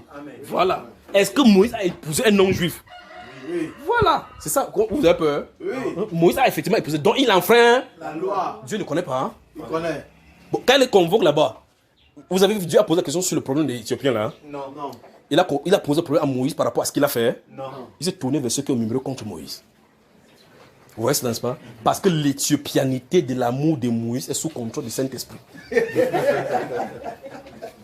Vous savez moi? Il dit bien, l'éthiopianité de l'amour de Moïse est sous le contrôle du Saint-Esprit. Mais leur calomnie, leur murmure est sous la colère de Dieu. Parce qu'en réalité, si vous regardez sur cette base-là, ils ont raison. C'est eux qui ont raison. La population dit clairement que Moïse prêche ce qui ne vit pas. Et ils ont raison. Et la majorité, enfin, d'autres groupes vont encore sortir là-bas, Dathan, Corée et Abiram. Moïse. Le gars sort le matin, parce que la Bible dit quand Moïse sortait, quand il s'est dirigé vers la tente d'assignation, chacun avait peur parce qu'on ne sait jamais comment il va sortir là-bas. Il sort comme ça, tu vois, et le gars marche comme ça, vieux. Il marche comme ça, tout. La Bible dit que chacun s'est sorti de sa tente, il guette comme ça. Vous le suivez souvent de la télé, vous l'accompagnez comme ça. Personne, il dit bonjour à personne. Il sort, il part en partie. Le type s'est dormi où on ne sait pas. Il est sorti avec quoi? Il ne sait pas. Il va encore dire quoi maintenant? On ne sait pas. Il fait comme ça, ça a commencé à énerver le gars là. Le gars commence à tenir conseil, il dit, mais type si, le père, si tu penses qu'il est même normal, quand il nous a sorti en Égypte là, c'est pas pour dire qu'on devait aller au pays là où coule le lait et le miel. Il dit oui.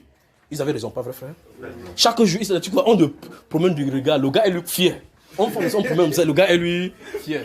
Ils avaient raison frère, ils avaient raison. Tout le peuple de Dieu est saint. Chacun a une relation avec le Seigneur. Ils avaient raison. Quand ils ont fait ça, Dieu a dit, éloigne-toi de ce peuple, je vais les détruire. Et ils ont dit, tout ce qu'ils avaient dit, tous les sujets qu'ils ont fait, ils avaient totalement raison. Mais ça, c'est la raison sur le plan humain. Il a dit, ceux qui sont pour Dieu, derrière moi.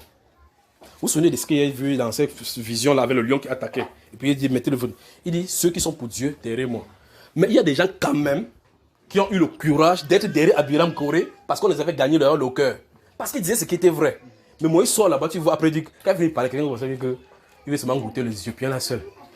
Il a d'abord pris Mandianite, maintenant il est Éthiopien. Non, le type s'il dérange. Et tu vois que les Mandianites, quand ils tournent le rein comme ça, c'est belle. Mais c'est là où Moïse nous interdit. Non, Moïse dérange. Pas vrai? Dès qu'ils sont mis derrière Abiram, il a dit, ainsi dit le Seigneur. Si ces hommes-ci descendent de la terre, parce qu'il a vu en vision. Si ces hommes-ci descendent comme tous les êtres humains, c'est que le Seigneur m'a parlé. Lorsque la Bible déclare, avant qu'il les finisse, la terre a ouvert sa bouche, ça les a enveloppés. Même pas seulement eux là-bas. Si tu étais représentant de quelqu'un qui était là-bas, là où ta maison se trouve, là-bas, la maison s'ouvre, ça entre. Donc Dieu connaissait jusqu'à la génération suivante ceux qui avaient murmuré contre lui. Gardez-vous cela à l'esprit. Vous avez moi, hein? Noé, prenons le premier soulat de la Bible, c'est que Dieu avait détruit la terre, pourquoi? À cause des souillures. La première personne, quand il est sorti de là, il a dit, waouh, je suis seul sur la terre, il peut boire tout le vin ici. C'était qui? Mais Noé veut dire consolation. Donc tu vois que sa personnalité est faite pour consoler la terre. Bon, maintenant, il y a un de ces enfants-là, on l'appelle Cam. Le gars, quand Noé a vu, il a bu. La Bible déclare qu'il a bu jusqu'à ce qu'il a découvert. Il était à découvert, on dit qu'il était nu. Et puis son frère a vu, il a dit, le pâté, le oué de pâté est dehors. C'est pas moi qui dis, c'est la Bible qui dit, c'est pas ça. Hein? Moi, il raconte seulement avec ma façon de raconter. Il dit que le oué de pâté est dehors, le oué de pâté. Il a vu cela. Il a dit à son frère, on dit c'est quoi, dit papa a soulevé là-bas, il a de soulever son oué là-bas. Il dit, ah bon, il dit oui. Ils ont pris le... C'est quoi ici, où la nappe là? Ils ont pris la nappe, la Bible déclare qu'ils sont allés en reculant pour ne pas voir le père nu. Bon, maintenant, pour eux, c'est encore très grave. Parce que là, il n'y a pas de Bible écrite. Ce sont eux et leur vie qui est la Bible. Parce que c'est à l'issue de ça qu'on a écrit ça pour nous donner l'exemple. Pour eux, c'est encore très grave parce qu'il n'y avait pas quelqu'un qui va leur dire... Il n'y a pas une écrit qui devait lire comme ça pour dire tu ne verras pas la nudité. Parce que c'est plus tard qu'on va érigé ça sous Moïse en loi. Vous comprenez? Alors, ils reviennent comme ça. Je pose la question. D'où vient à ceux-ci la maturité ou la connaissance de ne pas voir la nudité de leur père? Pourquoi la crainte? Ils craignent qui pour ne pas le faire? Et celui-là, d'où vient-il avec ces choses-là qui ne connaît pas les choses sacrées? Vous me suivez? La Bible déclare qu'ils sont rentrés là-bas. Mais la Bible déclare quand il revient de son ivresse. On dit de son ivresse. Donc le premier soulat de la Bible c'est Noé. Je vous pose la question. Y a-t-il un verset où Dieu l'a condamné? Non. Bon, si je veux compter les ivresses, les ivrognes, parce que la Bible déclare clairement les ivrognes n'auront point le royaume, les repentants dans la place dans le royaume. Noé sera au royaume ou il ne sera pas. Il sera au royaume. Et donc c'est pour ça que j'avais dit, et je le redis encore maintenant, après le péché dans la Genèse, il n'y a pas de repentance. Dieu n'avait pas ouvert la voie à la repentance. Il n'y en a pas ça dans les Saintes Écritures. C'est après que la repentance, Dieu a révélé la repentance. C'est pour ça que s'il avait ouvert la voie à la repentance, Caïn viendrait à lui. C'est pour ça que malgré que Dieu dit où est ton frère, il dit, tu as perdu la tête. Tu vas le chercher là-bas, il marche partout la brousse là-bas, derrière les trucs là-bas. Moi, je ne le connais pas. Pas vrai, frère? Il ment. Il dit sur le ton devant Dieu. Dieu parle. Il dit, on lui donne les sanctions. Il dit que les gens vont me tuer. Tu te poses la question pourquoi il ne peut même pas dire pardon à Dieu parce que la voie du pardon n'est pas ouverte. Vous me suivez, frère? Ce sont ces choses-là des Saintes Écritures. Donc quand les gens ne connaissent pas, c'est comme ça. Alors maintenant, supposons maintenant qu'un être humain vient dire sur la terre que voilà maintenant que Noé a bu le vin. Je vous ai posé la question, il sera dans le royaume, monsieur. Vous avez dit oui, non? Oui, c'est vrai. Bon, va aussi boire, tu saoules. Tu pars au ciel, tu vois. Si tu bois comme lui, tu saoules, tu vas aller. Parce qu'il a déjà dit maintenant que pour les lâches, les incrédules, les abominables et tous les débauchés là, parce que l'ivresse c'est la débauche. Tu fais comme ça comme lui, tu ne passes pas. Mais la question c'est, la Bible déclare que Dieu ne fait exception de personne. Comment donc Noé est entré? Salomon avait combien de femmes et combien de concubines? 300 femmes, 800 femmes. 700 femmes, 300 concubines, donc 1000 femmes. Toi tu prends combien aujourd'hui? Une semaine te laisse. Tu es calé, pas vrai? Ok, voici 1000 personnes. Et la Bible nous déclare dans le livre de 1 Samuel, dans 1 Roi chapitre 11, qu'à l'époque de la vierge de Salomon, ces femmes inclinèrent son cœur à adorer les astates et les divinités des Macédoniens. Pas vrai ou faux? Vrai. Salomon sera en enfer? Non. Va chercher des femmes aussi, tu parles. On va. Donc nous avons des problèmes. Alors, donc, nous voyons Nous sommes dans Malachie chapitre 3, revenons rapidement. Lisons le verset 6. Ça va, il peut parler comme ça, de 16h nous arrive ici, vous allez dire qu'il est encore venu des doigts là, vous venez durer ici. 3, le verset 6. Le verset 6 seulement. Car je suis éternel, je ne change point. Et vous, enfants de Jacob, vous n'avez pas été consumés. Donc le premier volet dit qu'il ne change pas. Donc Dieu ne change. Est-ce que Dieu change? Si il pose la question, est-ce que Dieu change, tu dis oui, c'est que vous avez le problème avec le verset automatiquement. Pas vrai? 1 Samuel chapitre 7. Ouvrons le chapitre 2 de 1 Samuel. C'est là où je vais m'arrêter maintenant. D'accord? C'est pour dire qu'on ne comprend pas certaines choses. Normalement, l'histoire, la sagesse voudrait que tu poses la question. Comme celui-ci a posé la question. Vous posez la question. Mais en tout cas, vous avez posé la question parce que vous avez du respect pour moi. D'accord? D'autres disent n'importe quoi parce qu'ils n'ont pas de respect. Et vous ne pouvez pas les empêcher de penser. Vous ne pouvez pas vouloir que les gens pensent comme vous. C'est légitime que quelqu'un dise que non, ça c'est faux, moi je ne suis pas d'accord avec vous. Laissez-le faire. Vous comprenez, n'est-ce pas? Jésus qui était la vérité, qui était là, qui disait la vérité sur la terre, n'a-t-il pas trouvé le contradicteur? Il a trouvé. Ben voilà, donc laissez-le tranquille. Donc laissez que mon problème soit mon problème. Mais ça devient un problème pour vous parce que je vous ai engagé là-dedans. Mais vous devez comprendre avec la clairvoyance où on est en train de se diriger. Le but de toutes ces prophéties-ci, c'est pour préparer l'Église à sortir de cette terre-ci. Voici le but fondamental. C'est pour ça que vous voyez, depuis un certain temps, même au Cameroun, on parle des situations politiques et puis l'Église. Situations politiques et puis l'Église. Parce que c'est le principe par rapport à la fin de temps. La prophétie reliant l'Église à la fin de temps est intimement liée à l'ordre qui va se passer sur la terre. Donc tu ne peux pas parler de l'Église, de l'enlèvement, sans regarder la situation géopolitique qui est dans le monde. Vous avez moi là? Amen. Voilà. C'est pour cela que si on parle de l'Église par rapport à la prophétie, automatiquement, il y a une prophétie concernant les pays. Automatiquement concernant la politique. Parce que le système que l'Antichrist va mettre en place, on dit clairement qu'il va se manifester. Mais il y a quelque chose qui a de le bloquer. Il faut que ces choses-là enlèvent. On parle de Saint-Esprit, de l'enlèvement de l'Église par le Saint-Esprit. Et donc, vous voyez qu'ici, on parle de ce qui a de le bloquer. Pour que l'Antichrist se manifeste. Il ne doit pas seulement venir avant de commencer son gouvernement. Il prépare son gouvernement comme le Seigneur prépare son arrivée. Et donc, vous prophétisez sur l'Église, la prophétie est liée automatiquement à l'Antichrist. Et quand vous commencez à parler de gouvernement, on dit que non, tu es en dehors de la politique. Qu'est-ce qu'il y a à voir? Qu'est-ce que Donald Trump a à voir? Et d'autres personnes vont encore même se garder très loin en disant que ce n'est pas Donald Trump qui est votre sauveur.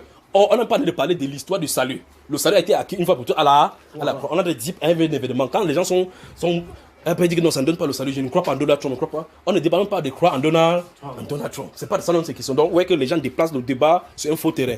Que non, je ne crois pas, je crois en Jésus. Tu crois en Jésus. Mais personne n'a dit que Donald Trump est Jésus. Personne n'a non plus dit qu'il ne croit plus en Jésus. Le fait qu'on dit qu'il est le président ne veut pas dire ça empêche qu'on croit. Vous voyez cela, n'est-ce pas? Amen. Voilà. Donc, il y a des gens qui déplacent le débat dans les fausses directions. Mais je ne suis pas là. Donc, quand il entend les gens parler, je laisse moi tranquille, laisse pécher. Donc, nous avons vérifié que Dieu ne change pas. Et vous êtes d'accord avec cela? Qu'il ne change pas. Bon, maintenant, avant de continuer, même parce que c'est là où il faut conclure, quand vous lisez dans Malachie chapitre 3, verset 6, que je suis l'Éternel, je ne change pas. Qu'est-ce que vous comprenez? Qu'est-ce que Dieu lui dit? Qu'entend-il pas, je ne change pas.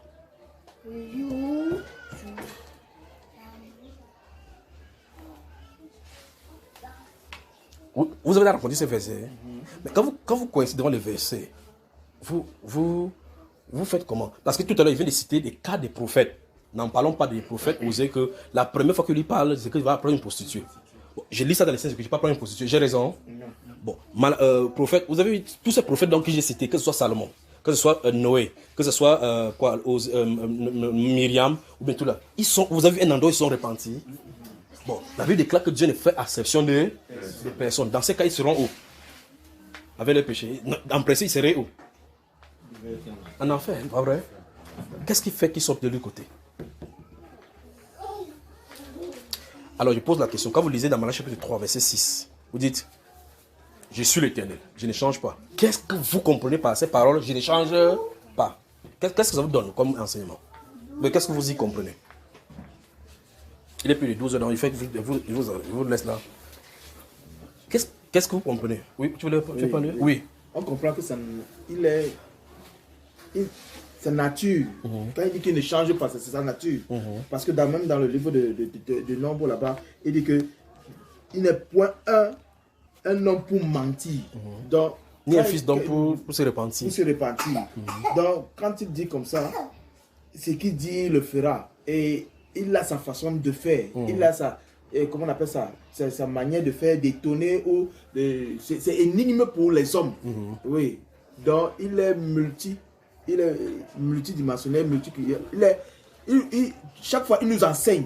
Parce que par exemple avec celui de le prophète qu'on a dit va à Ninive, oui, Jonas va à Ninive, oui, mais la parole qui était sortie c'est que va leur dire dans 40 jours c'est détruit. Mais vers la fin, même Jonas a dit que il t'avait bien dit la fête que tu te connais. Tu vas les pardonner, il fallait les tuer tous, il fallait que tu ça. Voilà. Les gens la dérangent avec le péché. Oui, c'était d'abord, si on se met dans la position, dans la peau de Jonas, c'était difficile de concevoir ça. Après avoir parcouru tout Ninive pendant 40 jours. Alors, suivant Jonas dans Ninive, alors qu'il porte son sac, il est de marcher dans la ville. Encore 40 jours et la ville sera détruite. Encore 40 jours, il marche dans la ville. Encore 40 jours, ainsi parle l'Éternel. Encore 40 jours et la ville sera détruite.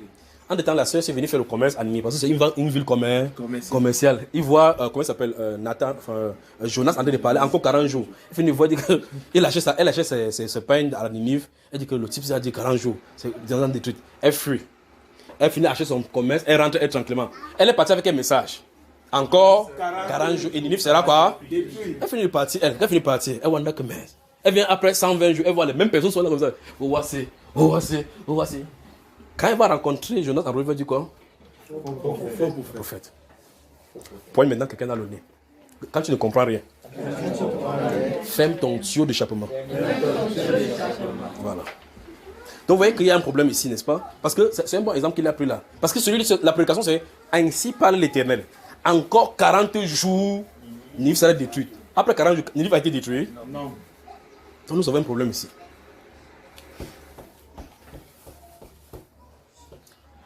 Ah, c'est merveilleux seulement. Lisons donc 1 Samuel, chapitre 2. On va clore là-bas, d'accord? Que Dieu vous bénisse. Et merci pour cette question-là. Pendant que vous allez trouver 1 Samuel, chapitre 2, je dis ceci. L'Église doit faire face à une étape critique. C'est pour ça que nous ne pouvons pas laisser ça comme ça. C'est pour ça que je vous ai dit que ce n'est pas terminé. Nous sommes en prière encore jusqu'à ce que le Seigneur fasse ce qu'il en a dit qu'il va faire. Je ne peux pas encore décliner quoi que ce soit concernant cela. Si quelqu'un veut pécher par rapport à ce qu'il a dit, laissez-le payer. Pécher, nous nous concentrons. Nous avons le travail à faire. On n'a pas le temps pour cela. D'accord? Donc il y a quelque chose qui va se passer. Écoutez très attentivement. L'Antichrist ne se manifestera pas tant que l'Église ne quittera pas. L'Église ne quittera pas tant que le Saint-Esprit n'a pas scellé les derniers élus. Vous voyez le dilemme. L'Antichrist ne se manifestera pas sur la terre tant que l'Église n'est pas enlevée. Parce que les deux ne peuvent pas être là simultanément. Et l'Église ne sera pas enlevée s'il y a un seul élu sur la terre. Donc on doit travailler jusqu'à ce que le sceau soit mis sur tous les élus. C'est ça, c'est le travail qui est en fond là maintenant. Donc nous sommes dans les batailles là derrière. Oh, écoutez maintenant, le réveil arrive. Et ce n'est pas un réveil seulement de ce pays. Ça va venir ici, aux États-Unis. Donc le réveil c'est partout. Donc si vous n'avez pas encore vu le réveil, il y a quelque chose qui se passe.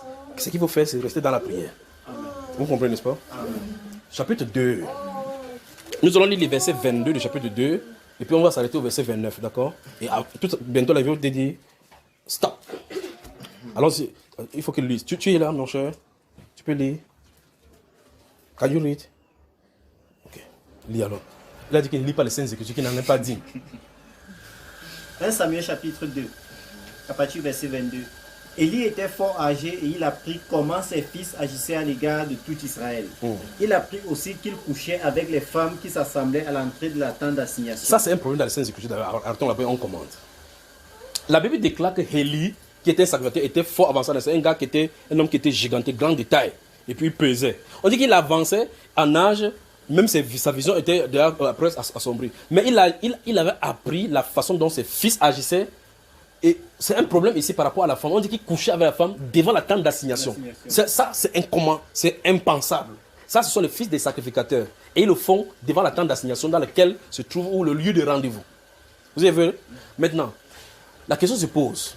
Dans la version d'Abi, la Bible déclare dans la version d'Abi que les fils d'Élie étaient des Bélial, les fils de Bélial. Donc de la divinité qu'on appelle Allah maintenant. Mais encore oui, les fils d'Élie. Voici un sacrificateur qui est loin de Dieu, dont ses fils sont des fils du diable. C'est ce qu'on a dit là. Dans la version courant, on dit les fils d'Élie étaient des vauriens. Parce que ce vaurien, c'est le français courant. pour qu'on comprenne. Mais ce n'est pas vaurien. Vaurien n'a pas son essence. Parce que ce sont des fils d'ordre spirituel. On dit, la version d'Abi dit, c'était des fils de Bélial. Bélial. Et Bélial, c'est Allah, donc vous entendez là. Donc, c'est les vrais musulmans, c'est eux. Là, voici comment un homme qui est loin de Dieu et qui est ça. Et la sacrifice se transforme, se transfère des pères en fils. Donc, c'est pour ça que c'était normal qu'il soit dans la sacrifice. Parce qu'automatiquement, il héritait cela de Aaron. Mais c'était des fils du diable. En plein sacrifice. Donc, ils ne connaissent pas les choses sanctifiées, alors ils ne craignaient pas Dieu. Parce que, ayant vu leur papa avancer, travailler, quand les enfants s'y voient, au moins celui à ce niveau, comme Daniel fait là, il a peur des scènes de quand son père et Samuel lisent, ils voient, au fur et à mesure, il va s'adapter là-dedans. Mais ceux-ci ne craignaient pas Dieu. Et regarde ce qu'ils font à la tente de l'assignation. Continuons. Verset 23. Il leur dit, pourquoi faites-vous de telles choses? Car j'apprends de tout le peuple vos mauvaises actions. Oui. Non, mes enfants, ce que j'entends dire n'est pas bon. Vous faites pécher le peuple de l'Éternel. Si un homme pêche contre un autre homme, Dieu le jugera. Mais s'il pêche contre l'Éternel, qui intercédera pour lui? Où est-ce que le prophète et le serviteur dit? Non, c'est contre Dieu que tu as péché. Gars, cherche Jésus. Parce que personne ne peut aller te défendre là-bas. Tu vois cela? Mais la façon dont il a pris devant Dieu, il a protégé ses enfants. Dieu s'attendrait à ce qu'il demande au peu qu'on le lapide. Continuons. Ce que j'entends dire, vous n'êtes pas bien, hein, mes enfants. C'est pas bien. Hein? Continuons. Et ils n'écoutèrent point la voix de leur père, voilà. Car l'Éternel voulait les faire mourir. Vous avez entendu ça? Dieu voulait les faire mourir. Donc c'est pour ça que Dieu a endurci leur cœur pour qu'ils n'écoutent pas la voix de leur. Parce que Dieu veut les faire mourir. Continuons seulement. Le jeune Samuel continuait à grandir et il était agréable à l'Éternel et aux hommes. Oui. Un homme de Dieu vint auprès d'Élie et lui dit, ainsi parle l'Éternel, ne me suis-je pas révélé à la maison de ton père lorsqu'ils étaient en Égypte dans la maison de Pharaon? Vous comprenez ce qu'il a dit, non? Ça se trouve là principalement dans le livre d'Exode chapitre 29, vous avez noté là tout à l'heure, verset 9 particulièrement, oui.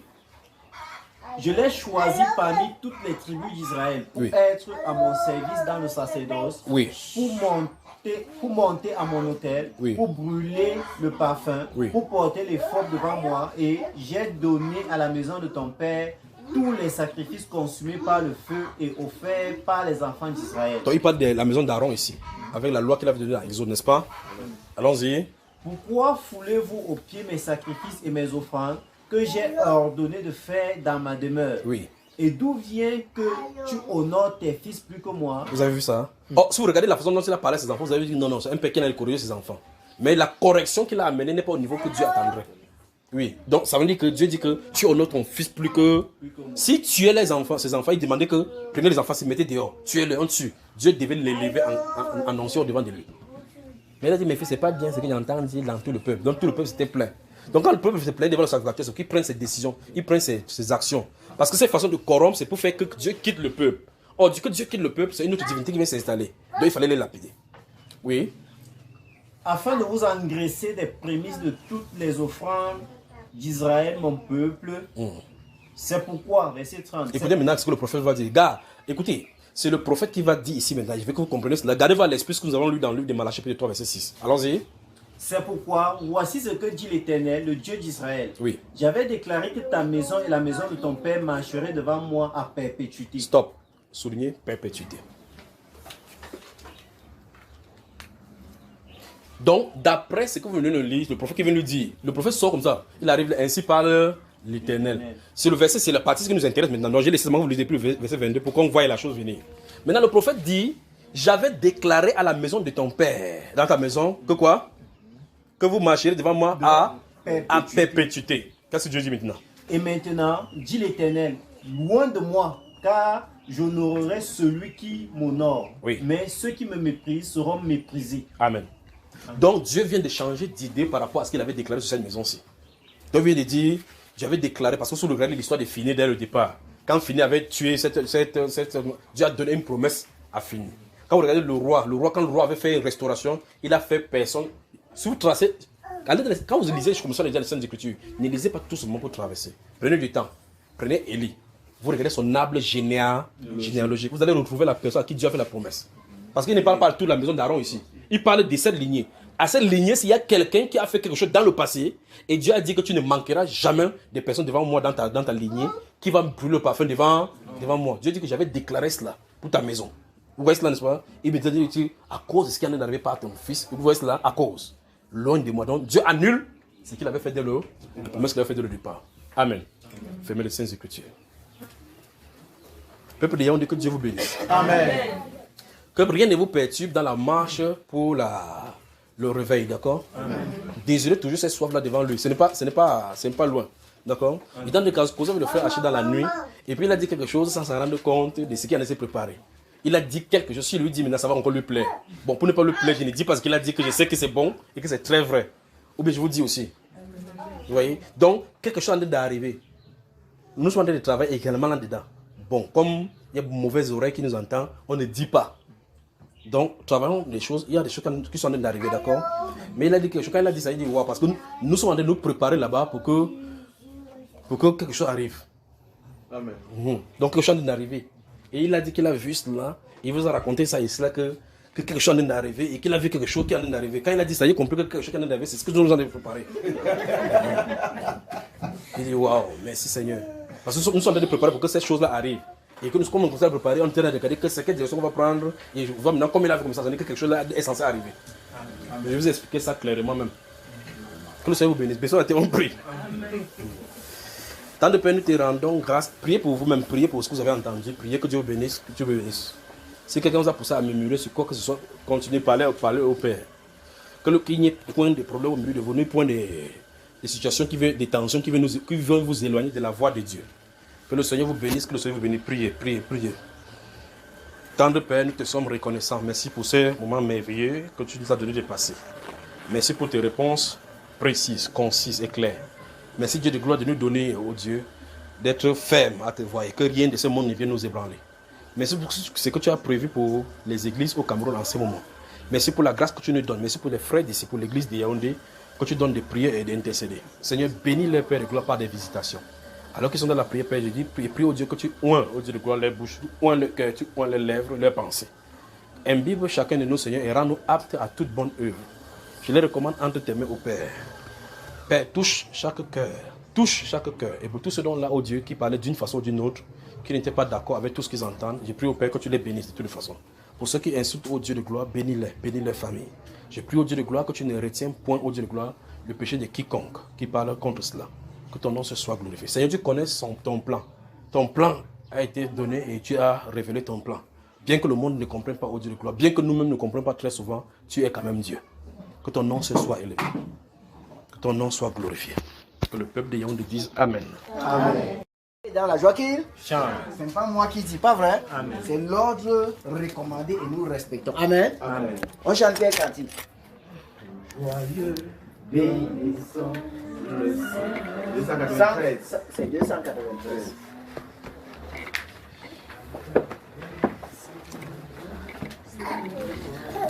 Votre cœur, allez tirer ça pour pas trop. 293. C'est le numéro du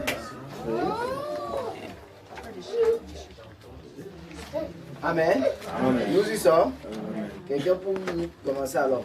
Tout joyeux, bénissons le Seigneur. Chantons, chantons et célébrons ses louanges.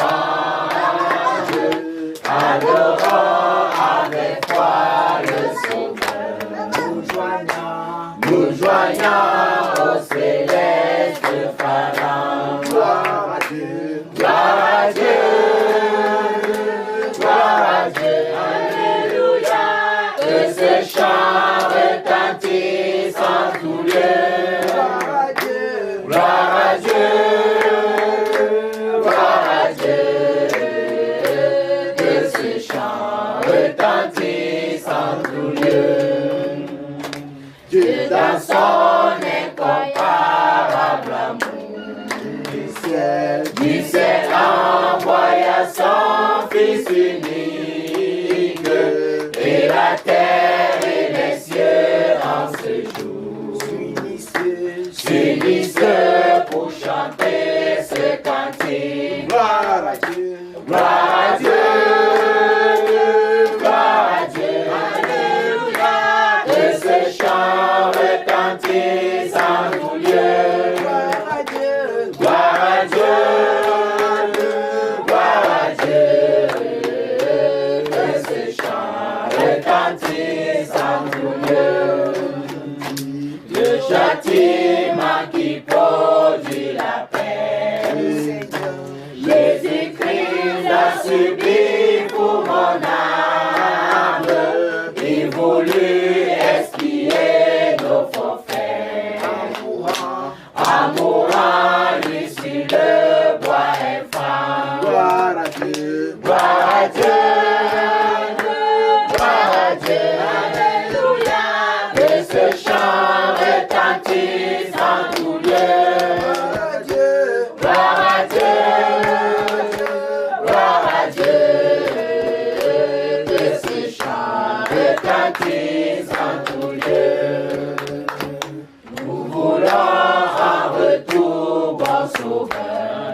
gloire à Dieu, gloire à Dieu.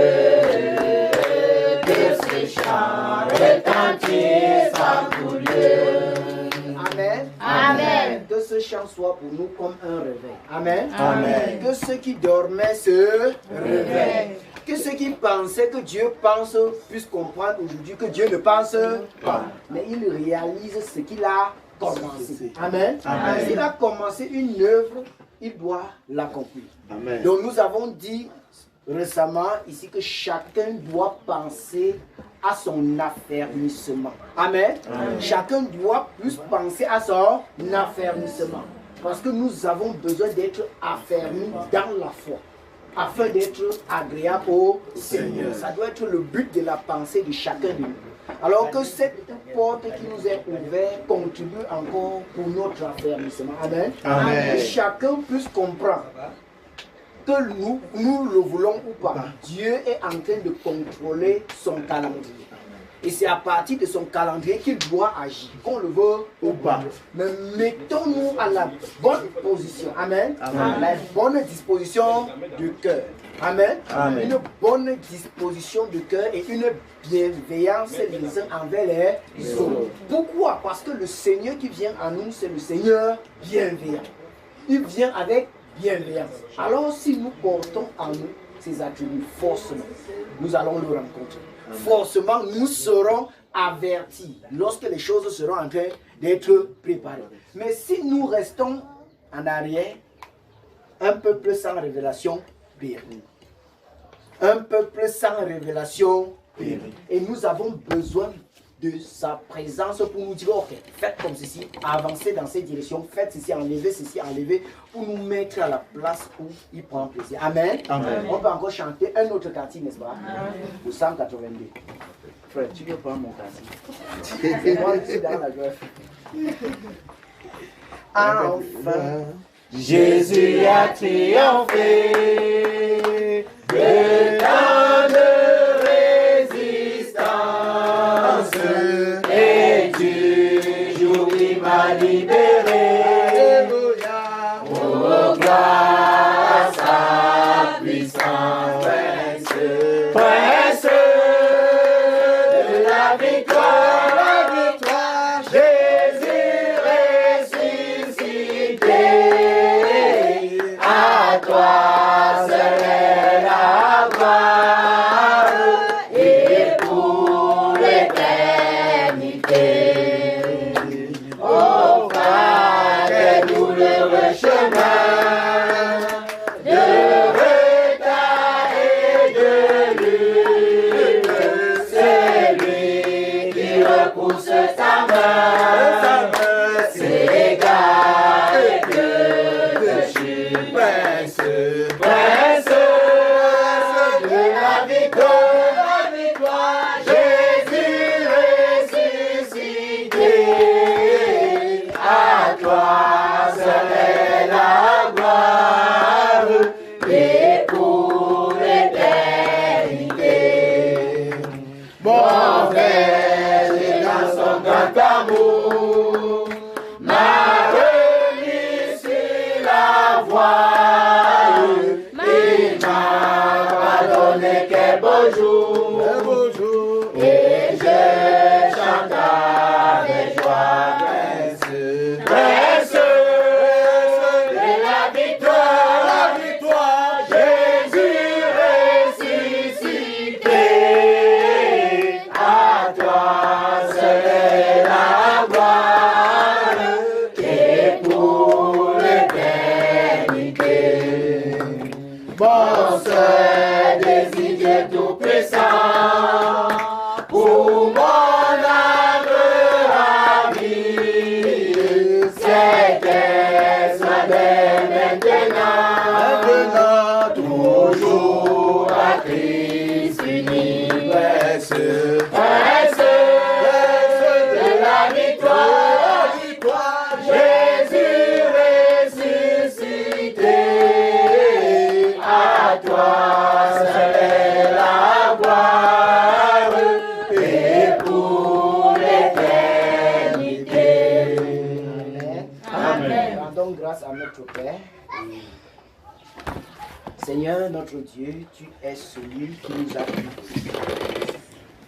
Dans ton amour, Père, tu as fait pour nous ce que nous ne pouvons imaginer.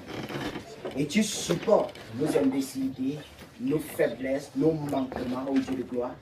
Tu supportes et tu uses de grâce, tu uses de bonté, de bienveillance pour nous instruire, pour nous ramener lorsque nous nous égarons. Lorsque nous nous éloignons de toi, Père, tu uses de douceur, de tendresse et d'affection pour nous ramener sur le chemin. Merci pour ce jour, le 1er février de cette année, Dieu de gloire, qui t'a plu, Père, de nous accorder la délivrance, de pardonner encore nos péchés, de nous remplir encore de force et de nous donner, Seigneur, d'avoir de nouvelles espoirs en toi. Car toi seul tu es notre espoir et notre espérance. Et tu nous conduis paisiblement comme un bon berger qui prend tendrement soin du troupeau pour nous amener dans cette demeure que tu as préparée. Merci de ce que tu disposes de notre cœur. Merci de ce que tu éveilles notre esprit. Merci, ô Dieu de gloire, de ce que tu fais tomber les écailles de nos yeux. Merci de ce que tu changes notre langage. Tu modifies notre façon de penser, de regarder et de nous engager. Merci, ô Dieu de gloire, de ce que tu nous donnes au-delà de ce que nous pouvons penser, au-delà de ce que nous t'avons demandé. Parce que tu nous aimes et tu veux nous voir heureux. Merci, Seigneur, pour tout ce que tu as fait. Cette assemblée te prie, Seigneur, de nous accorder la grâce d'être fidèles. D'être fidèles en toutes choses, Père. Que la pesanteur nous quitte. Oui, Seigneur, que le raisonnement s'éloigne de nous. Qu'une mauvaise façon de regarder notre semblable au Dieu de gloire s'éloigne de nous. Mais que nous soyons revêtus des vertus de Dieu. Afin que nous regardons notre prochain avec bienveillance. Que nous prêtons une oreille attentive aux choses sacrées, Seigneur, et que nous disposons notre esprit, Dieu de gloire, à conserver des choses sacrées. Car tu as dit, et c'est avec vérité, ô Seigneur, qu'on ne peut mettre le vin nouveau dans les vieilles outres. Merci, Seigneur, de ce que tu nous régénères, afin de faire habiter en nous ce vin nouveau dans des outres neuves que toi-même tu as fait. Merci de ce que tu rends cela possible. Merci pour tout ce que tu fais dans l'ordre spirituel que nous ne comprenons pas. Merci pour celle que tu envoies jusqu'à nous pour que nous soyons au courant. Merci, Seigneur, de la manière dont tu nous exerces dans ta voie. Et nous croyons que tu rends toutes choses parfaites. Merci d'avoir accompli. Toute l'honneur, toute la gloire, la puissance te sont réservées à toi seul au nom du Seigneur Jésus-Christ de Nazareth. Amen. Amen. Amen. Amen. Amen. Amen. Dieu nous bénisse avec abondance. Amen.